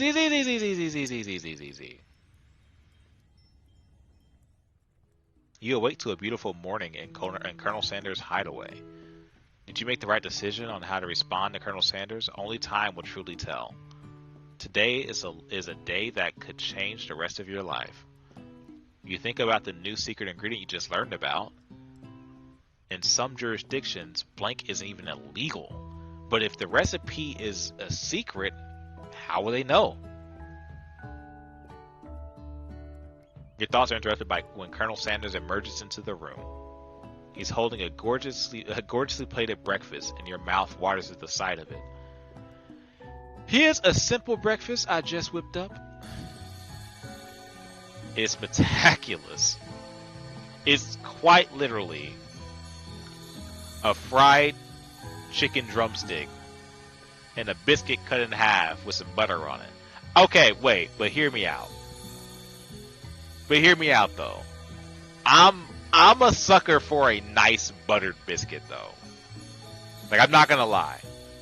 A nice buttery biscuit though, a little honey on it, I'm a happy boy. I'll just say that. Fried chicken and a biscuit for breakfast is wild as fuck.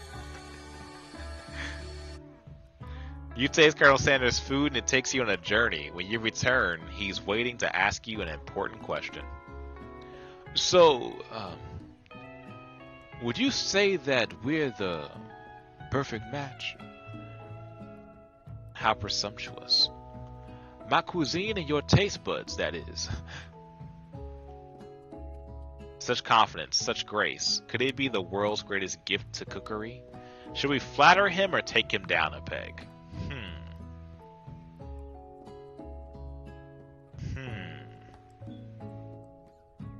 Take him down? Okay. It's good, but my mom made it better.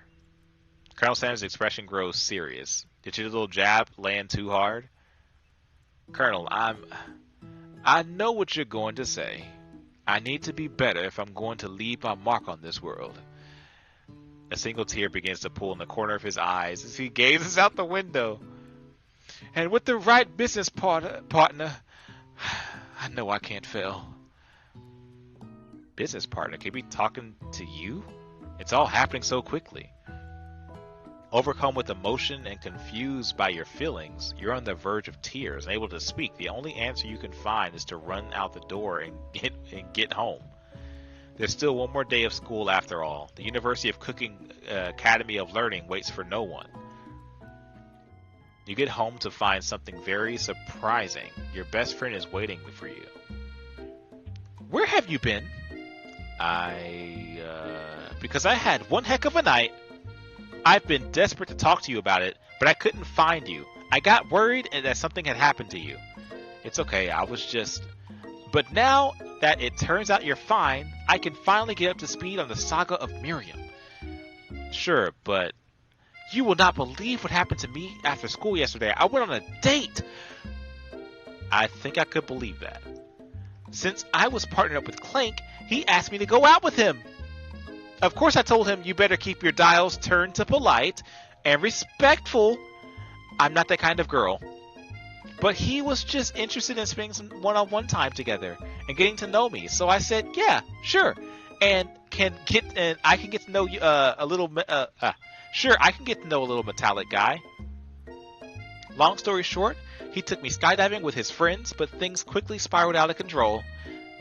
Did she just say skydiving as if it was a typical first date to go on? With a talking pressure cooker? And then she said spiraling too. And now I'm not really sure where we stand. You don't give Miriam time to tell her whole story, however. Bottling up the details of your own night is just too much to bear. And I went on a date too. Back to Colonel Sanders' house, where I spent the night with him. You what? Nothing happened, but the emotional connection, wowzers. Miriam tells you to move on from the whole Colonel Sanders obsession and focus on school. If being obsessed with Colonel Sanders is wrong, I don't want to be right. Okay. After a short argument, you both agree to go your separate ways. When you arrive at school, you encounter your rival in the quad. You can tell from the distance that they're picking on Pop, though he himself might not quite grasp the fact. Because, he's Pop. What's a swirly? That sounds delicious. Oh, it's great. I'll order you up one right away. I'll have my swirly with sprinkles, please. Sprinkles is a dog and a treat. You can't get your swirly dip. You can get your swirly dip too. Why don't you pick on someone your own size, guys? Because I'm literally the biggest person at this school. There is that horse that Colonel Sanders rides on to school, but who would dare pick on such a gentle and beautiful creature? You've got some nerve, Kovu, suggesting I'd pick on a defenseless horse. Now you're twisting my words, and I won't have it. You clench your fist, but the injury from yesterday's mixer incident makes you wince in pain. Doesn't like you are gonna go on cooking like that. Might as well just give up. I never give up. Ever.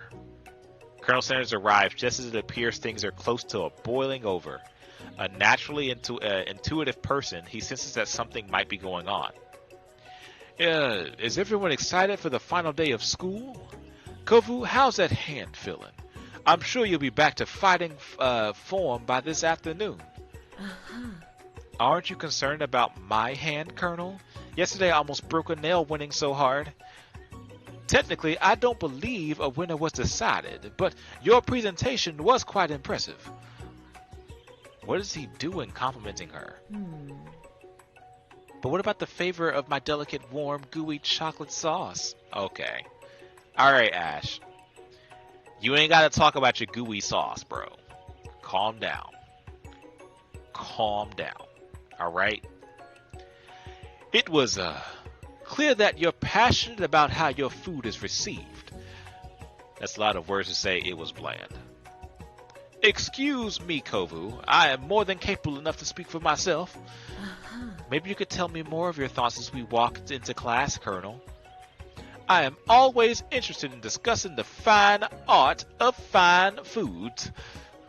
See you inside, Kovu. Annoyed by Colonel Sanders' inability to see Ashley for who you know she really is, you walk across the quad to get some distance. In an attempt to distract yourself from how slight you feel by the interaction with Ashley, you take out the spell book you recovered yesterday and start flipping through the pages. Whoa, that's that book. It looks like bad news. It's just something I found lying around. It would appear to be some sort of grimoire, but I don't really believe in that magic stuff. A grimoire? Like a book of spells? I don't know.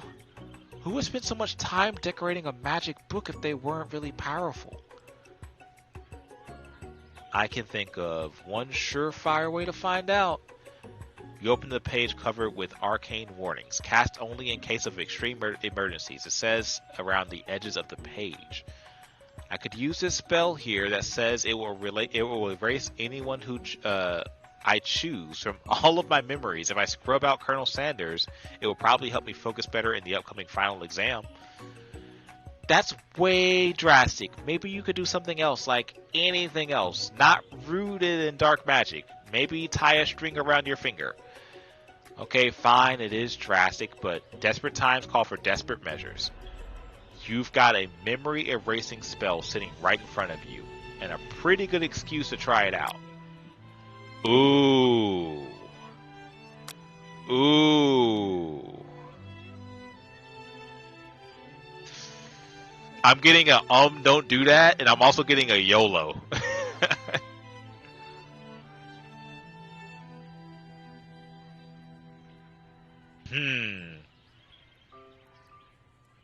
I just hope that, okay, what I'm hoping doesn't happen in this game is I hope that Colonel Sanders doesn't take my coleslaw and use it against me.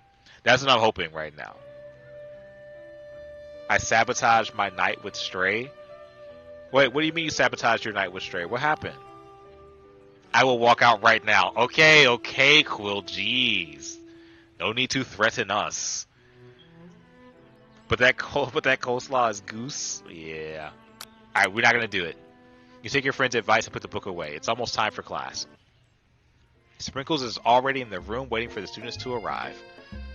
He clears his voice to make a quick announcement. I want you all to know I feel something of a dog moment coming on, but I assure you it is nothing to be afraid of. His cute little nose scrunches up and he begins to breathe quickly. He must be hungry, reaching for something, for some old homework to give him a snack. Dogs can be rather unpredictable, especially Sprinkles. Wait to see what happens. Huh.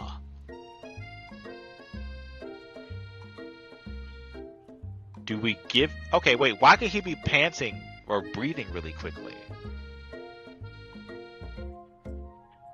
Wait, is he gonna have the zoomies? That's the only thing I can think of.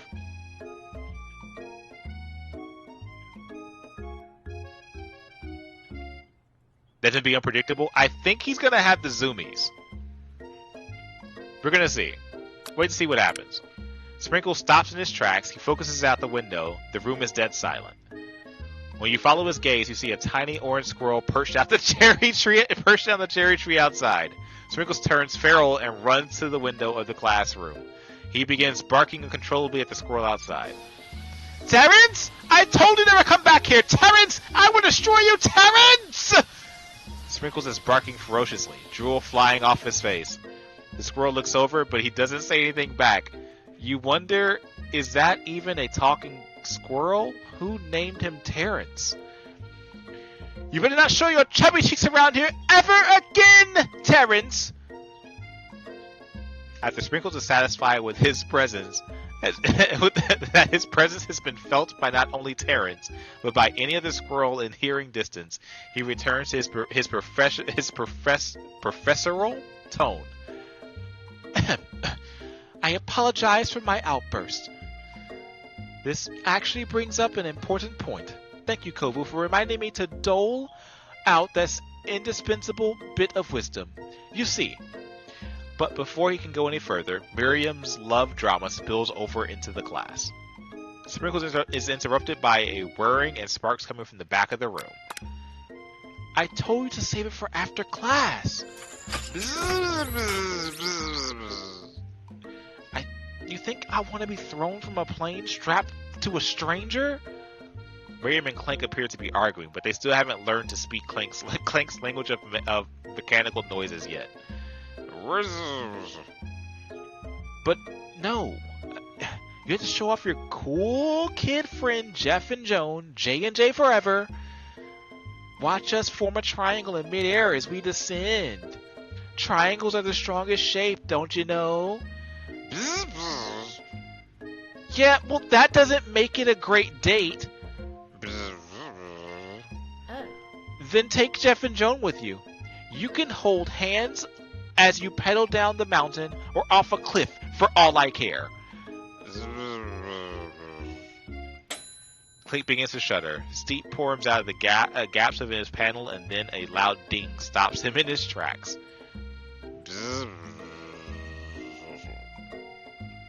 No amount of seizing is going to make me want to eat that, Clank. Clank burps out a completely deep-fried sneaker. Considering that he himself has wheels, not feet, it's not entirely clear where it came from. In terms of deep-fried footwear, I guess it looks okay. Also, it said deep-fried footwear, but, you know, sometimes we have typos, and that's okay. I make them all the time. Clank slowly rolls out the room to be alone with his shoe. Everyone tries to pretend like they didn't just see the entire thing go down. Nothing like a loud public breakup to cast a pall over the final day of school. They broke up. What the heck? That's crazy. Well, that was unfortunate. But we must not be distracted from what lies ahead. The final competition, showdown, challenge, exam. I am still working on the title, but I think you get it. Test time approaches. See you all in the arena. Before you can think about your upcoming competition, there's a very beautiful soul nearby in need of a pep talk. Hey, Miriam. You okay? Okay. I'm so mad I could smash a tiny mug, spilling several droplets of hot cocoa all over the floor. How could he embarrass me in class like that in front of everyone? Her tiny cocoa is a delicious treasure, so you know that this breakup is no joke. Even if the source of her frustration is just a silly boy. I know that you know this, but I'm going to say it out loud. You don't need anyone. Me and you, we're going to cruise to this final test and hit the carpool lane to Success City. Miriam brightens up, imagining the wind rushing through her short bangs, but she hesitates to embrace the feeling all the way. You're not going to saddle up on Colonel Sanders' stallion and ride off into the sunset without me? Of course not. Well, maybe. Sorta. But I'm sure there's a pony out there with your name on it, and a ranch big enough for the both of us, and whoever else we want to bring along. If it's not Pop or Clank or anyone else to meet today, tomorrow, or this whole year, so what? You're a special person who shouldn't settle for the first someone to show a little interest anyhow. Miriam gives you a big hug and wipes the tears from her cheeks. I should really review my menu for today. I'm going to make a very special soup. Wait, what? Yo, what's up, Pillow? These quotes are crazy. That would quote last? Wait, what? Was that the last quote?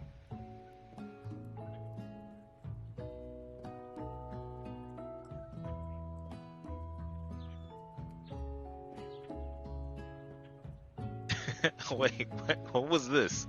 When was this? When were these things? No quote found. Okay, all right. It's quoting time apparently. All right. Okay, and I bet the Professor Dog is just gonna love it. While you were pep talking Miriam, you completely missed lunch. But that's okay, because you had a better idea of how to spend the time before your exam. You decided to head to the arena early to practice a dish. This is it, the location of your final challenge. A test of will, a test of courage, a test of talent, and a chance to beat the pants off of Van Van and the supposed Man and his eviler counterpart Ashley. As a plan, you begin to run through a quick test of a recipe you've been working on. Kovu's famous chicken pot pie. After practicing for months, making this dish comes second nature to you, and you're able to quickly get a fresh pot pie in the oven. But as soon as you do, your cram session is interrupted by Colonel Sanders. Colonel Sanders is stealing all my shit. Colonel Sanders is stealing all my shit. I got a feeling. I got a feeling, dude. Kovu, what are you doing here? It's still time before the exam. Oh, just taking it all in. I'm big into visualizing success. I'm looking at my station and picturing victory. The pot pie has begun to bake and the smell is slowly filling the space around you. Visualizing, huh? That's too bad. I was hoping you were cooking something delicious. You're usually happy to share your food with anyone who is hungry, but the last time you let Colonel Sanders get in your head, it cost you a cook-off. You decide that it's time to put your cooking above your romantic desires, but that decision gets hard to stick to when the oven timer goes off.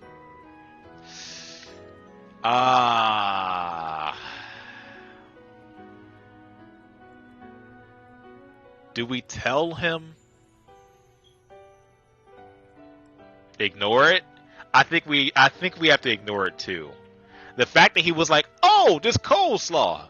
I'm gonna take it to my fridge. I'm gonna save it for later on so I can have fond memories about you." I don't think that's why he's saving it. Let it burn in the oven? Oh no. If I ignore it, is it gonna burn? Well, this is before the competition though, so I can just make it again, right?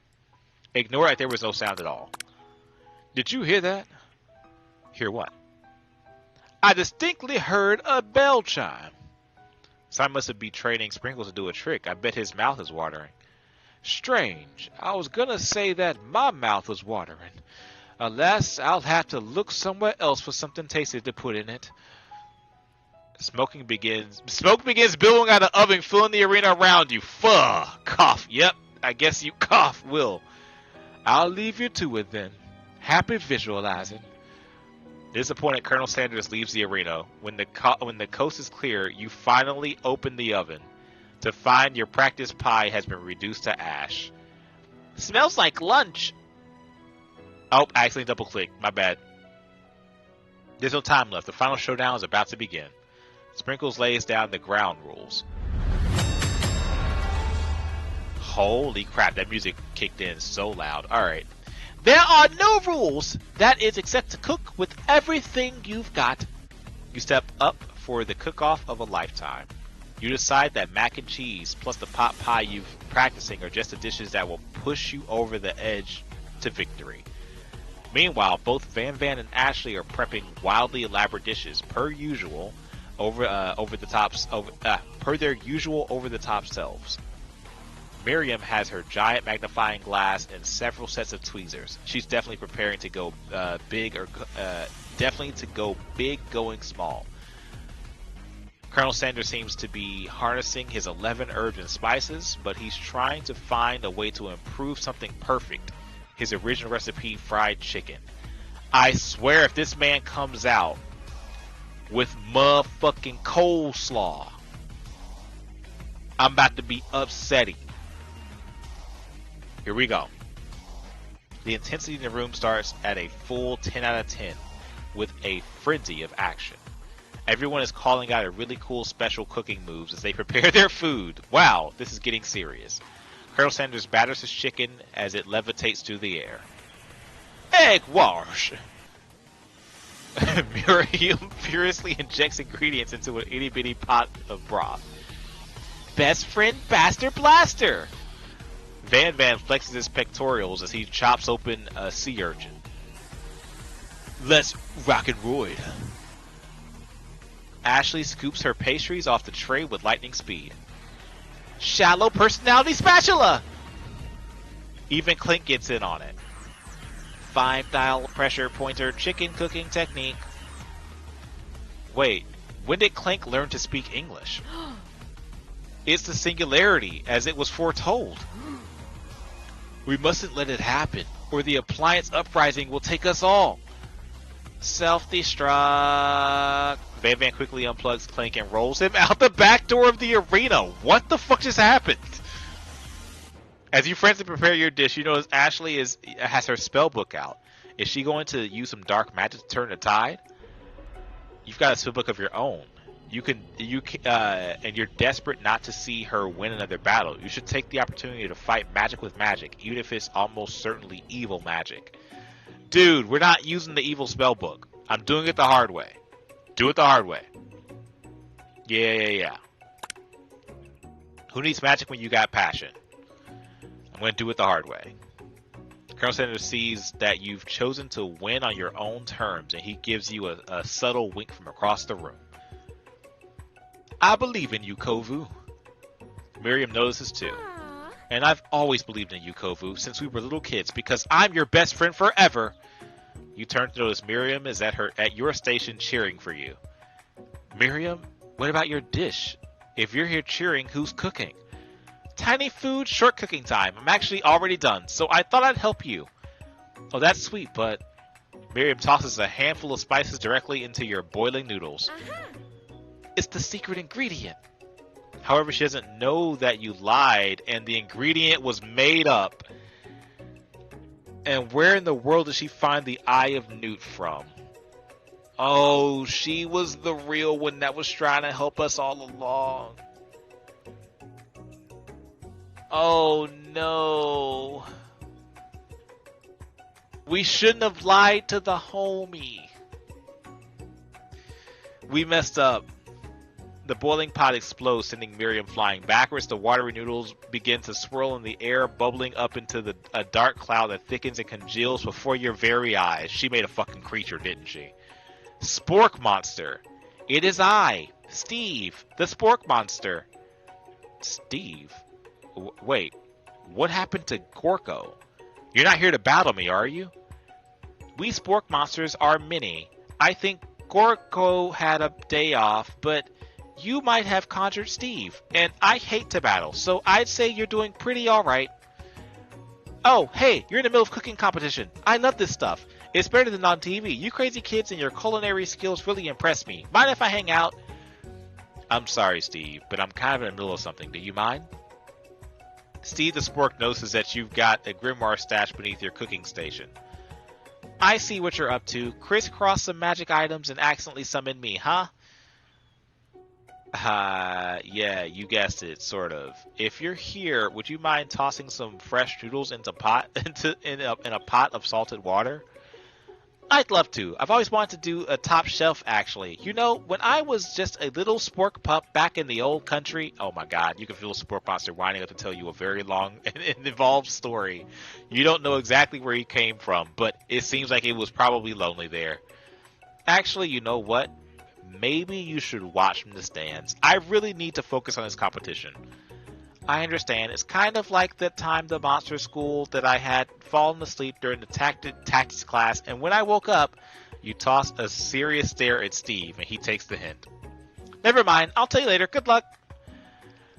Okay, having suffered from a huge setback, you don't know how you could ever win. You summon extra power from deep within yourself. I can do this. I have what it takes. I'm here to win. Your hair turns mac and cheese orange as culinary energy flows through your body. My heart is pure. My hands are steady. My taste buds have been preparing their entire lives for this. Yes, Kovu, you are the chosen one. You will avenge me. The power you suddenly immediately fades back out. Dude, you're interrupted by an inspiring monologue. Sorry. My heart is pure. My hands are steady. My taste buds have been preparing their entire lives for this moment. I will show the world my cookery. You begin to levitate off the ground. Energy courses through your body. You know that with this power you can do anything. Except turn back time, which would be super useful because while you were powering up, your chicken pot pie overcooked in the oven and can't be served. Fuck! But don't worry, dear Kovu. You may have suffered some setbacks, but it's not all lost. Impressed with your fortitude, Colonel Sanders decides that you have earned his support. I've been watching you today, and I must say I am truly impressed. You've been thinking on your feet and rolling with the punches. He steps up to your station and stands right behind you, or right beside you. I am here to help. All you've managed to make is mac and cheese, and time is almost up, so you're gonna need it. But Colonel Sanders, what about the tests? What will happen to you? What about the rules? Following the rules has never really been my thing. I follow my heart. What a guy. Colonel Sanders unfolds a delicate white towel to reveal the most delicious fried chicken tenders you've ever laid your eyes on. And besides, sometimes unexpected combinations can have surprising effects that surpass their individual efforts. Are you suggesting, if we combine forces, we can form the perfect food union? Time's up, students. The time expiring is the moment everyone has been waiting for. You must now prepare to present your dishes. A handful of students stand tall, but the class seems incomplete. It seems we're missing some students. Pop, Clank. From off-screen, you hear a pure, innocent giggle that can only come from one student. Hee hee hee! I'm flying! It sounds like it's coming from the broom closet over there. Miriam, would you mind? Inside the closet, you see Pop hanging on a broom hook by an elastic of their underpants. Oh my god. Pop, get down from there right now! Let me guess. Did Van Van have something to do with this? When someone asks for a wedgie, who am I to refuse? I thought a wedgie was like a salad. It looks like Pop is eliminated from the challenge, seeing how he didn't cook anything. I can't feel my legs. May I be excused? Sure. You kids and your pranks, I must say.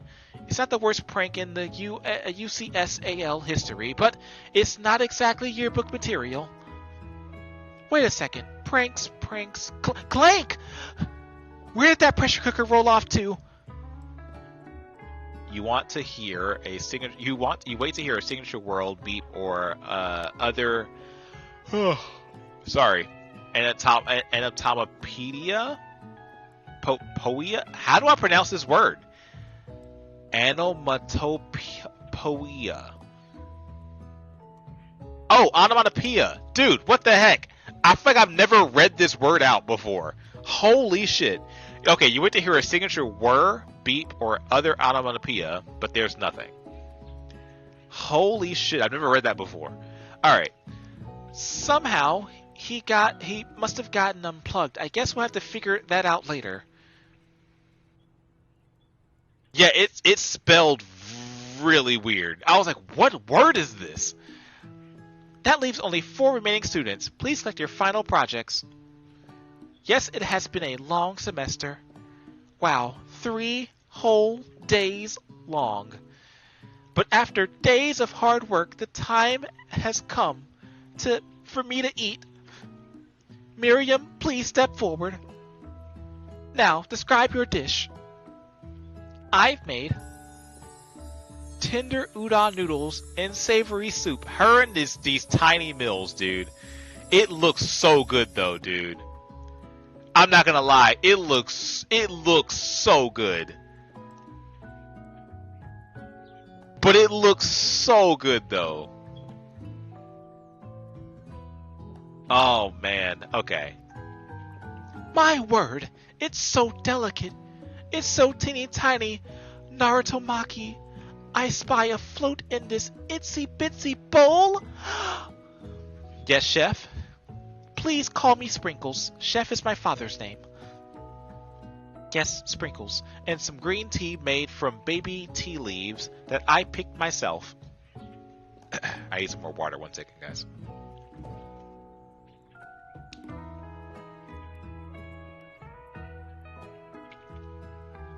Also, I lied, by the way. Just giving you guys full disclosure real quick. We are not playing a second game today because this game is actually much longer than they said it was going to be. They said online this game was about an hour long. It is not an hour long. They lied. Okay. Sprinkles carefully sniffs around the dish before opening his mouth and letting just a tip of his pink dog tongue dip into the bowl. Sublime! Would anyone else like a taste? Oh, come on. It's not like one of those dogs. I'm not one of those dogs who doesn't floss. I even have a really cute electric toothbrush for dogs. Fine. Okay, I'll enjoy it all by myself. Oh, dude, Sad Sprinkles is a whole mood. Wait a second. Can I screenshot this? Sad Sprinkles. Wait. It won't let me screenshot.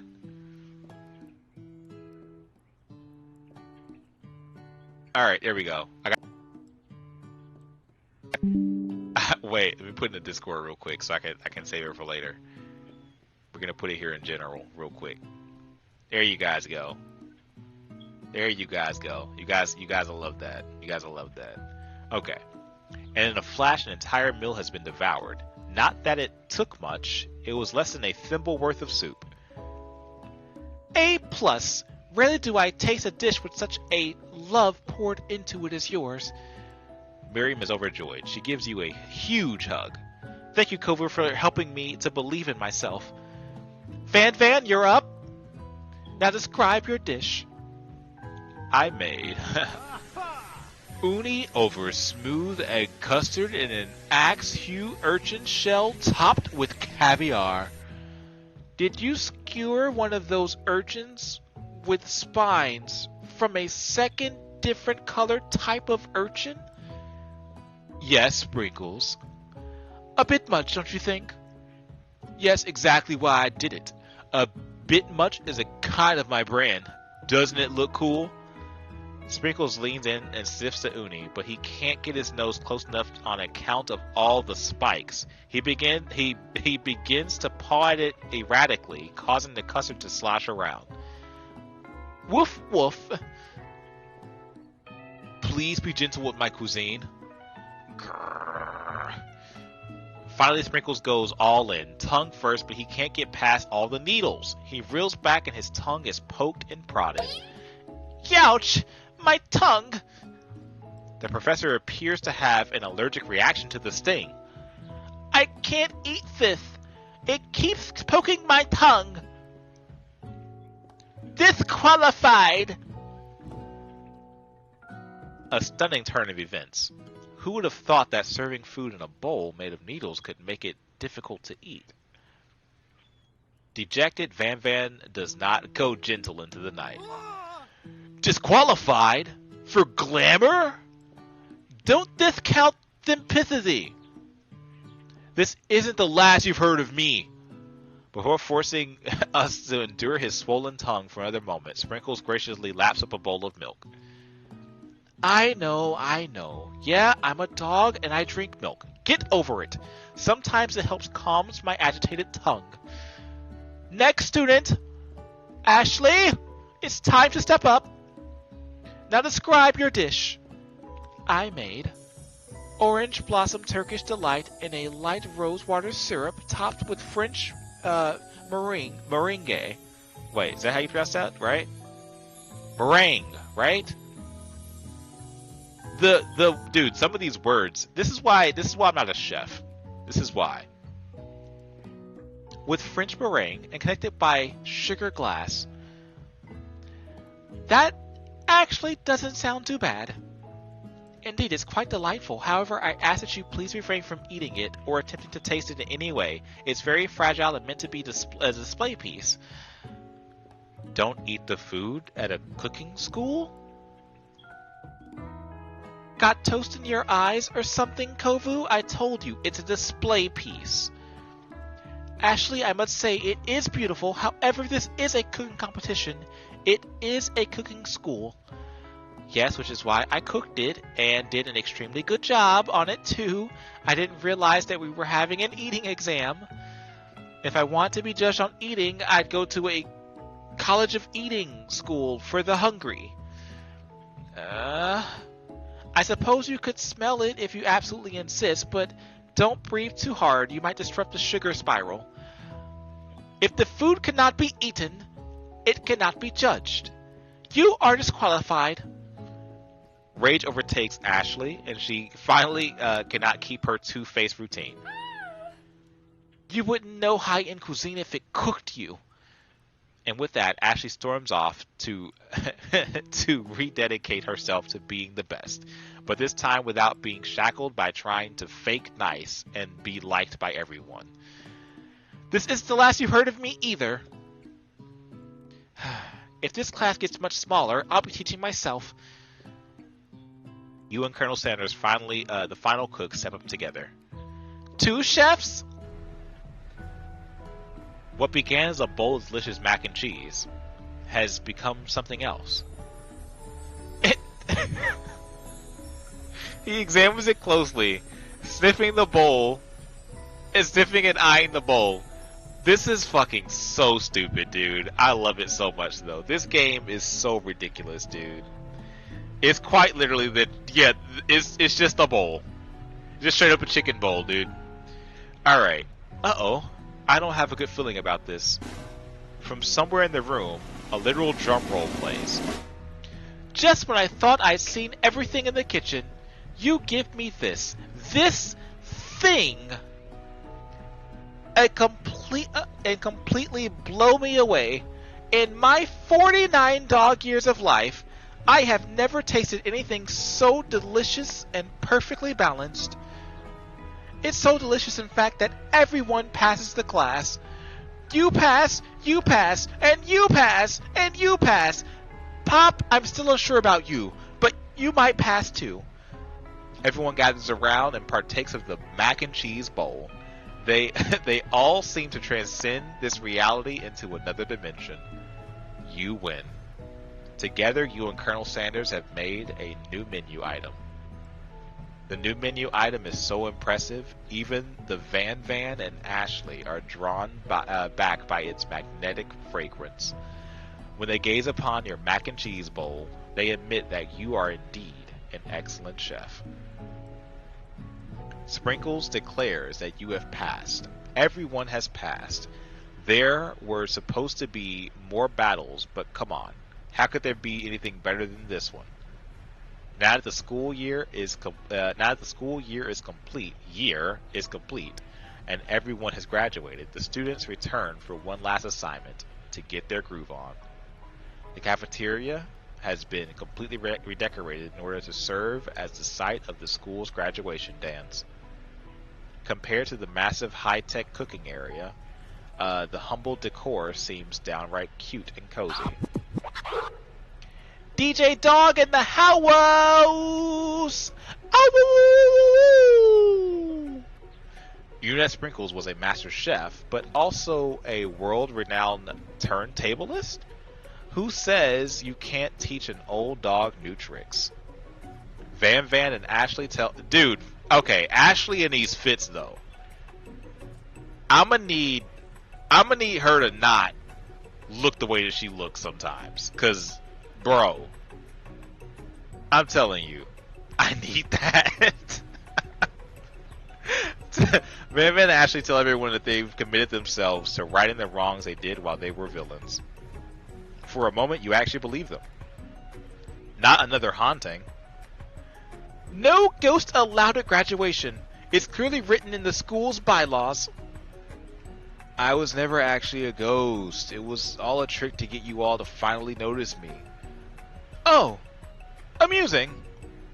And now that everyone is together, it's the Spork Monster. He has totally mellowed out. Everyone, the Spork Monster is no more. From here out, I prefer everyone referred to me by my new name, Party Monster.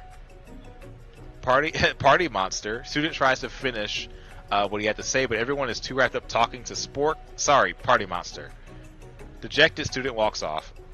Maybe things didn't work out for Miriam romantically, but she found the love in her cooking, and you know she's gonna do great. A red carpet rolls out across the floor of the ballroom. It's like a Hollywood movie premiere. Who could command such an entrance? It's Pop! He arrives late to the dance, but apparently for a good reason. Walking the carpet, you see perched atop the dirty chef's hat. A crown? Welcome back, Pop. You know, I know you weren't able to complete the final exam and accept your diploma, so we had it mailed directly to your father. We figured it was the least we could do for the school's dean. That explains a lot. Okay, it's the school's dean. School's dean's son. Okay. Alright, that explains just about everything now. Oh, now I get it. And we get a new wing on the school, not to mention the honor of educating the son of the chancellor of such and such. The music at the dance is interrupted by the sound of sparking electrical hissing. It's Clank, who has arrived late to the dance. Now that I have graduated, I can reveal my truth. Whoa, he's still doing the talking thing. I am Clank, and I am not of this earth. I am actually from a faraway planet in another dimension. What? What? I actually feel like I knew this the whole time. Now that I have learned the way of your kind, I must return. Miriam, will you come with me? I don't know what to say. Besides, no, obviously. I have just begun to learn who I really am. This is the time for me to devote my life to figure out who... This isn't the time for me to devote my life to figure out who you are, Clank. You're blown away by Miriam's maturity. It's pretty clear she has managed to surpass you in that regard. Yeah, Miriam's the best. I understand. Kind of. Humans are weird. You're not wrong. A portal opens up and Clank disappears through it. Okay. Finally, Colonel Sanders around. Why is every time this man appears on the screen, there's like cherry blossoms? Howdy, classmates. Just like the first day you met him, he has come prepared to feed the entire class. However, it is not enough to just give him a bucket of chicken. This time, it's a full meal.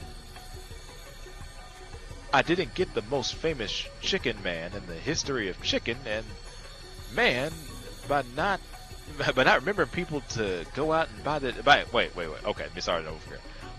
I didn't get to be the most famous chicken man in the history of chicken and man, but by not reminding people to go out and buy my chicken. The end. Question mark. Well, okay. Was that really it? Is that it? I think that's it. Oh! What the heck? I guess that wasn't it. As everyone feasts their eyes on delicious chicken dinner, Colonel Summers finds you sitting at the edge of the dance floor. Kovu, what are you doing sitting all alone? Oh, you know, just here, waiting for the right person to ask me to dance. I see. Well, then I think I have a proposal that you might like to hear. Your heart begins to race. Is this the moment you've been waiting all semester for?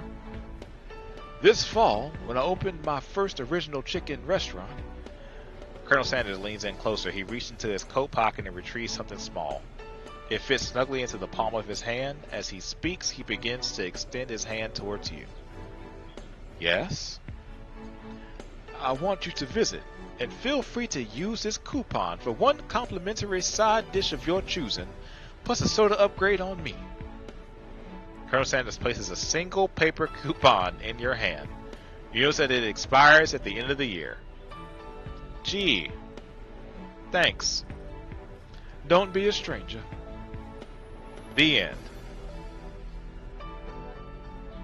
Is that really how it ends? Is that really how it ends? There ain't no fucking way, KFC. What the fuck? Bro, is that really it? That was the end.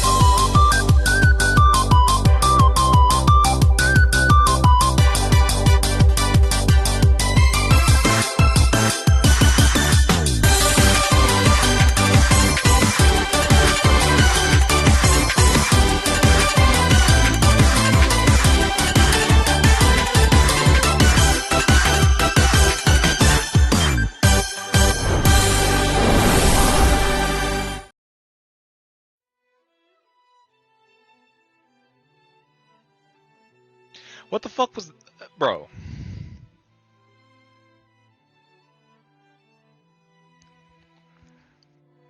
I don't know. I don't know what to give this game. I don't know what to give this game. I don't know how I feel about this. It was funny. I'm not gonna lie. There were some funny moments in this game, dude.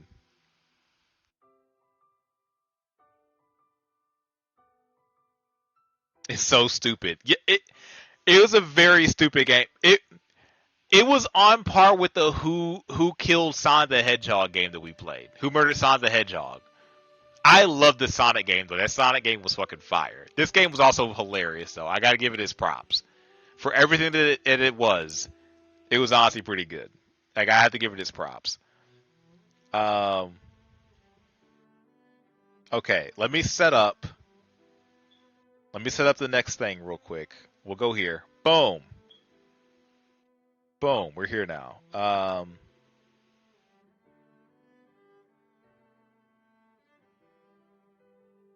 1 second. All right.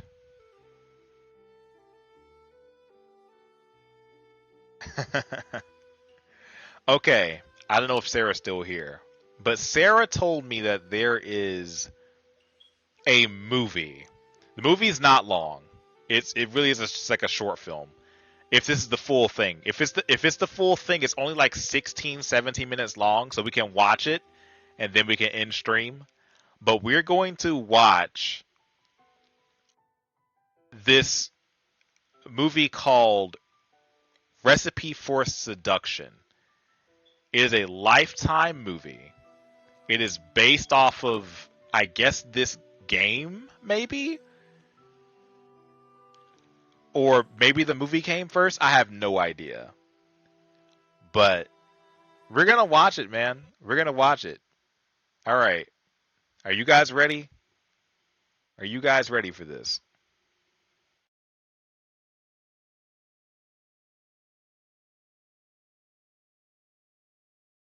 Oh, wait, I have to drag this down.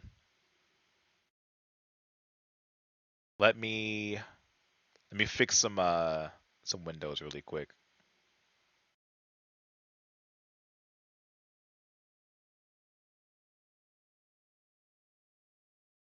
I gotta fix some layers real quick. 1 second, guys.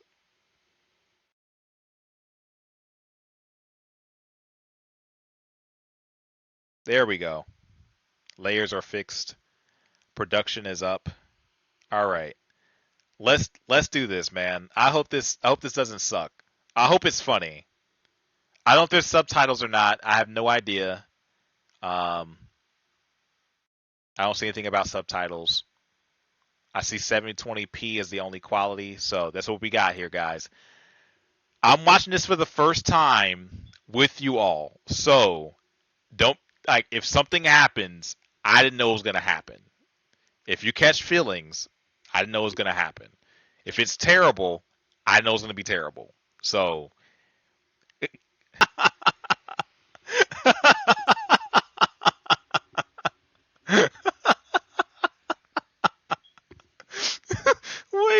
sorry.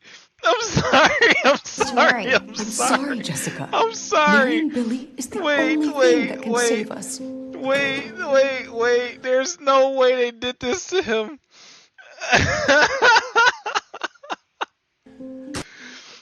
Oh, Mario. Mario, you are such a legend, dude. Mario Lopez is such a fucking legend, dude. Oh my god. I love this man. I'm so glad that he took this role. Like, oh, yo. Plot got thicky a little bit, though. Wait a minute. Wait a minute. Quarter drums, a little extra. Okay, 9 herbs, 2 spices, 7 herbs, 2 spices. Maybe I shouldn't be too. Wait. I didn't think she's gonna actually. Also, this is a terrible frame for me to pause it on too. This is a terrible pause for her. There is no way. Did she just lock him in the back in the closet? Did she just lock two dudes in the closet and just say, "Oh, they ran away"? she just she just put him in the closet. All right, that's a note to leave it on tonight, guys. That's a note. Shout out to those people. Shout out to them. That's that was so good. That was so funny, low key. I did not expect that. I did not expect that. That was that was good. That was good. Shout out to Mario Lopez. Wait, I kind of want to see if they actually made a sequel to this.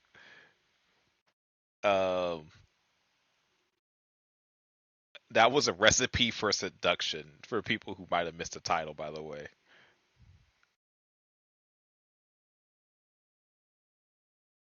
It's currently sitting at a strong 4.7 out of 10.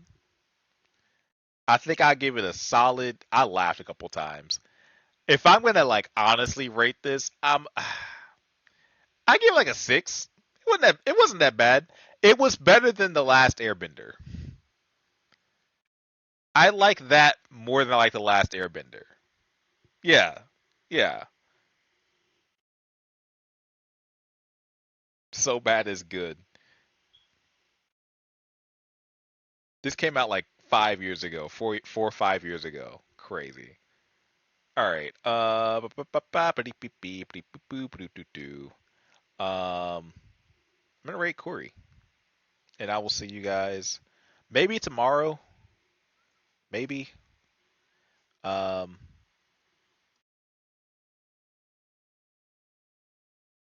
I don't know if I want to like game tomorrow or like hang out or whatever, or if I have. I don't know if I'm gonna have time to do so. To be honest with you, so maybe tomorrow. If not Sunday.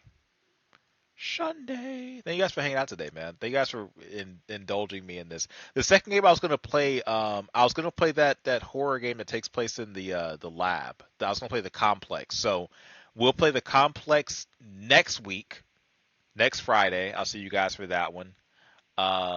Maybe I'll find another romance thing to dive into after the complex, but we'll start that one next week.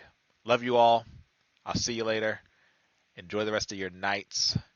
Good night and goodbye.